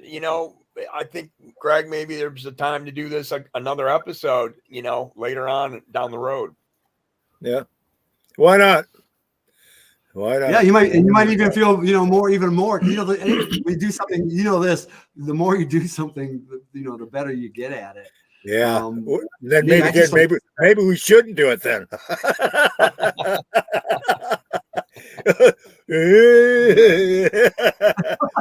loose lips, Right. That's I really there's only a couple things I've really been ashamed of in my life. So, and this ain't one of them. So, I'll tell you what. I'm gonna give you the last minute or so to say if you want to say anything at all to your people out there, or, that you touched. It's nice to know that I could impact their lives in one way, form, or another, no matter how it is, and families, and do that kind of stuff. Because that's like I said, there's no price tag on that stuff, so they can't be that way. But to hear this and know, like I said, that people are sitting under the tree I planted the seed for, and that's like, it doesn't get much better than that. And 40 years later, holy moly! Tell about it. Yeah, I mean, this is good for me. This is my fourth quarter, and this is great for my fourth quarter for me. So I get to finally hear it. I always thought about it, but to hear it from other people and everything, it really humbles me to have that later. But on the same hand, I think it's just wonderful that this happened. There's a few people that mentor, and I'll run into them now and then. But Spanky's was a big part of my life. It was it sent me to do things, because if I could do that, I could do this, and if I could do this, I could do that. They all kind of linked together, and Spanky's played a real big part of my life, period. So, and here I am to be able to reflect on it when I'm retarded. It's good for me. So, thank you. You're very welcome. And I just want to tell you this real quick. Oh, somebody just put this. It was a big part of ours. Yeah. So that's really nice. Yeah, and I'm recognizing names. I'm watching it on other platforms, and I see people. I see August Palace. I see a whole bunch of other people. Like watching on different things. So yeah, I'm glad you guys stopped by to see. Well, those people out there that are listening, you go ahead and tell your other friends that I was here, and I appreciate them as well, and anything that came from that. So that I wouldn't be successful without you guys, right? Yeah. You gotta have people to do that, and everybody all the way along, all facets. I've always learned from you, and it's made me successful. So I hope you for success and good living and good loving and good dancing. How's that? All right, on, man. Wow. Right on. Well said. Bravo. You know what? I'm going to send you guys off in the green room, and then say my goodbye. But I wanted to say this to you while you're on here. Not ever once, and I mean this, and because whether it was Spanky's or I saw you at karaoke years later, no matter where I saw you, at Cloverleaf Bowling Alley one time I saw you there, actually a few times, you were always classy to me. You were never not classy. You were never standoffish. You were always just personable and classy. And every single time, from the minute I first met you to all that, and you didn't know me, from Adam. I mean, you recognized me, and you were always very nice to me. But that you are genuinely a great guy. I just wanted to tell you that. And that, I mean, from what I've seen, I was really happy to have you on. I never thought this was going to happen, to be honest with you. You'll get the bill in the mail. You'll get the bill in the mail. Yeah, you did. All right, everybody. Well, thank you guys. I'm going to send you guys off. I'm going to say my goodbye. You guys can stay in the green room, and and then we'll talk right after really quick, and then you guys can depart. Okay, so thank you guys. Big hand to Mr. Scott Go Gordon and our big special guest, Mr. Greg Ballard. Spanky's, disco, the whole 9 yards. Thank you guys. Thank you. All right. Well, wasn't that cool? So if you guys are seeing this later on all the other social media platforms, please share it, the streaming. And if you have any questions or comments, you can reach them. They are on Facebook. They are on, different things. You can make comments here later. And I'll make sure that they see them if they don't. And I thought that was pretty cool, man. It was part of my history. I know it was part of a lot of people out there. And I just really enjoyed this. We spent 2 solid hours with some really great guys tonight. And this was a special edition for me. I'm here north of Nashville. He was down in Texas. Scott's up in Detroit. See how we make this happen? And so if you know anybody who's got a story out there, feel free to get a hold of me. And I just wish you guys a great Saturday night. Be the best you can be. Like Greg said, never quit. Never quit. I believe in that. So thank you very much. And man, that lifted me. It really did. I hope it did the same for you. And on that note, I'm going to depart. So peace. All right, times 10.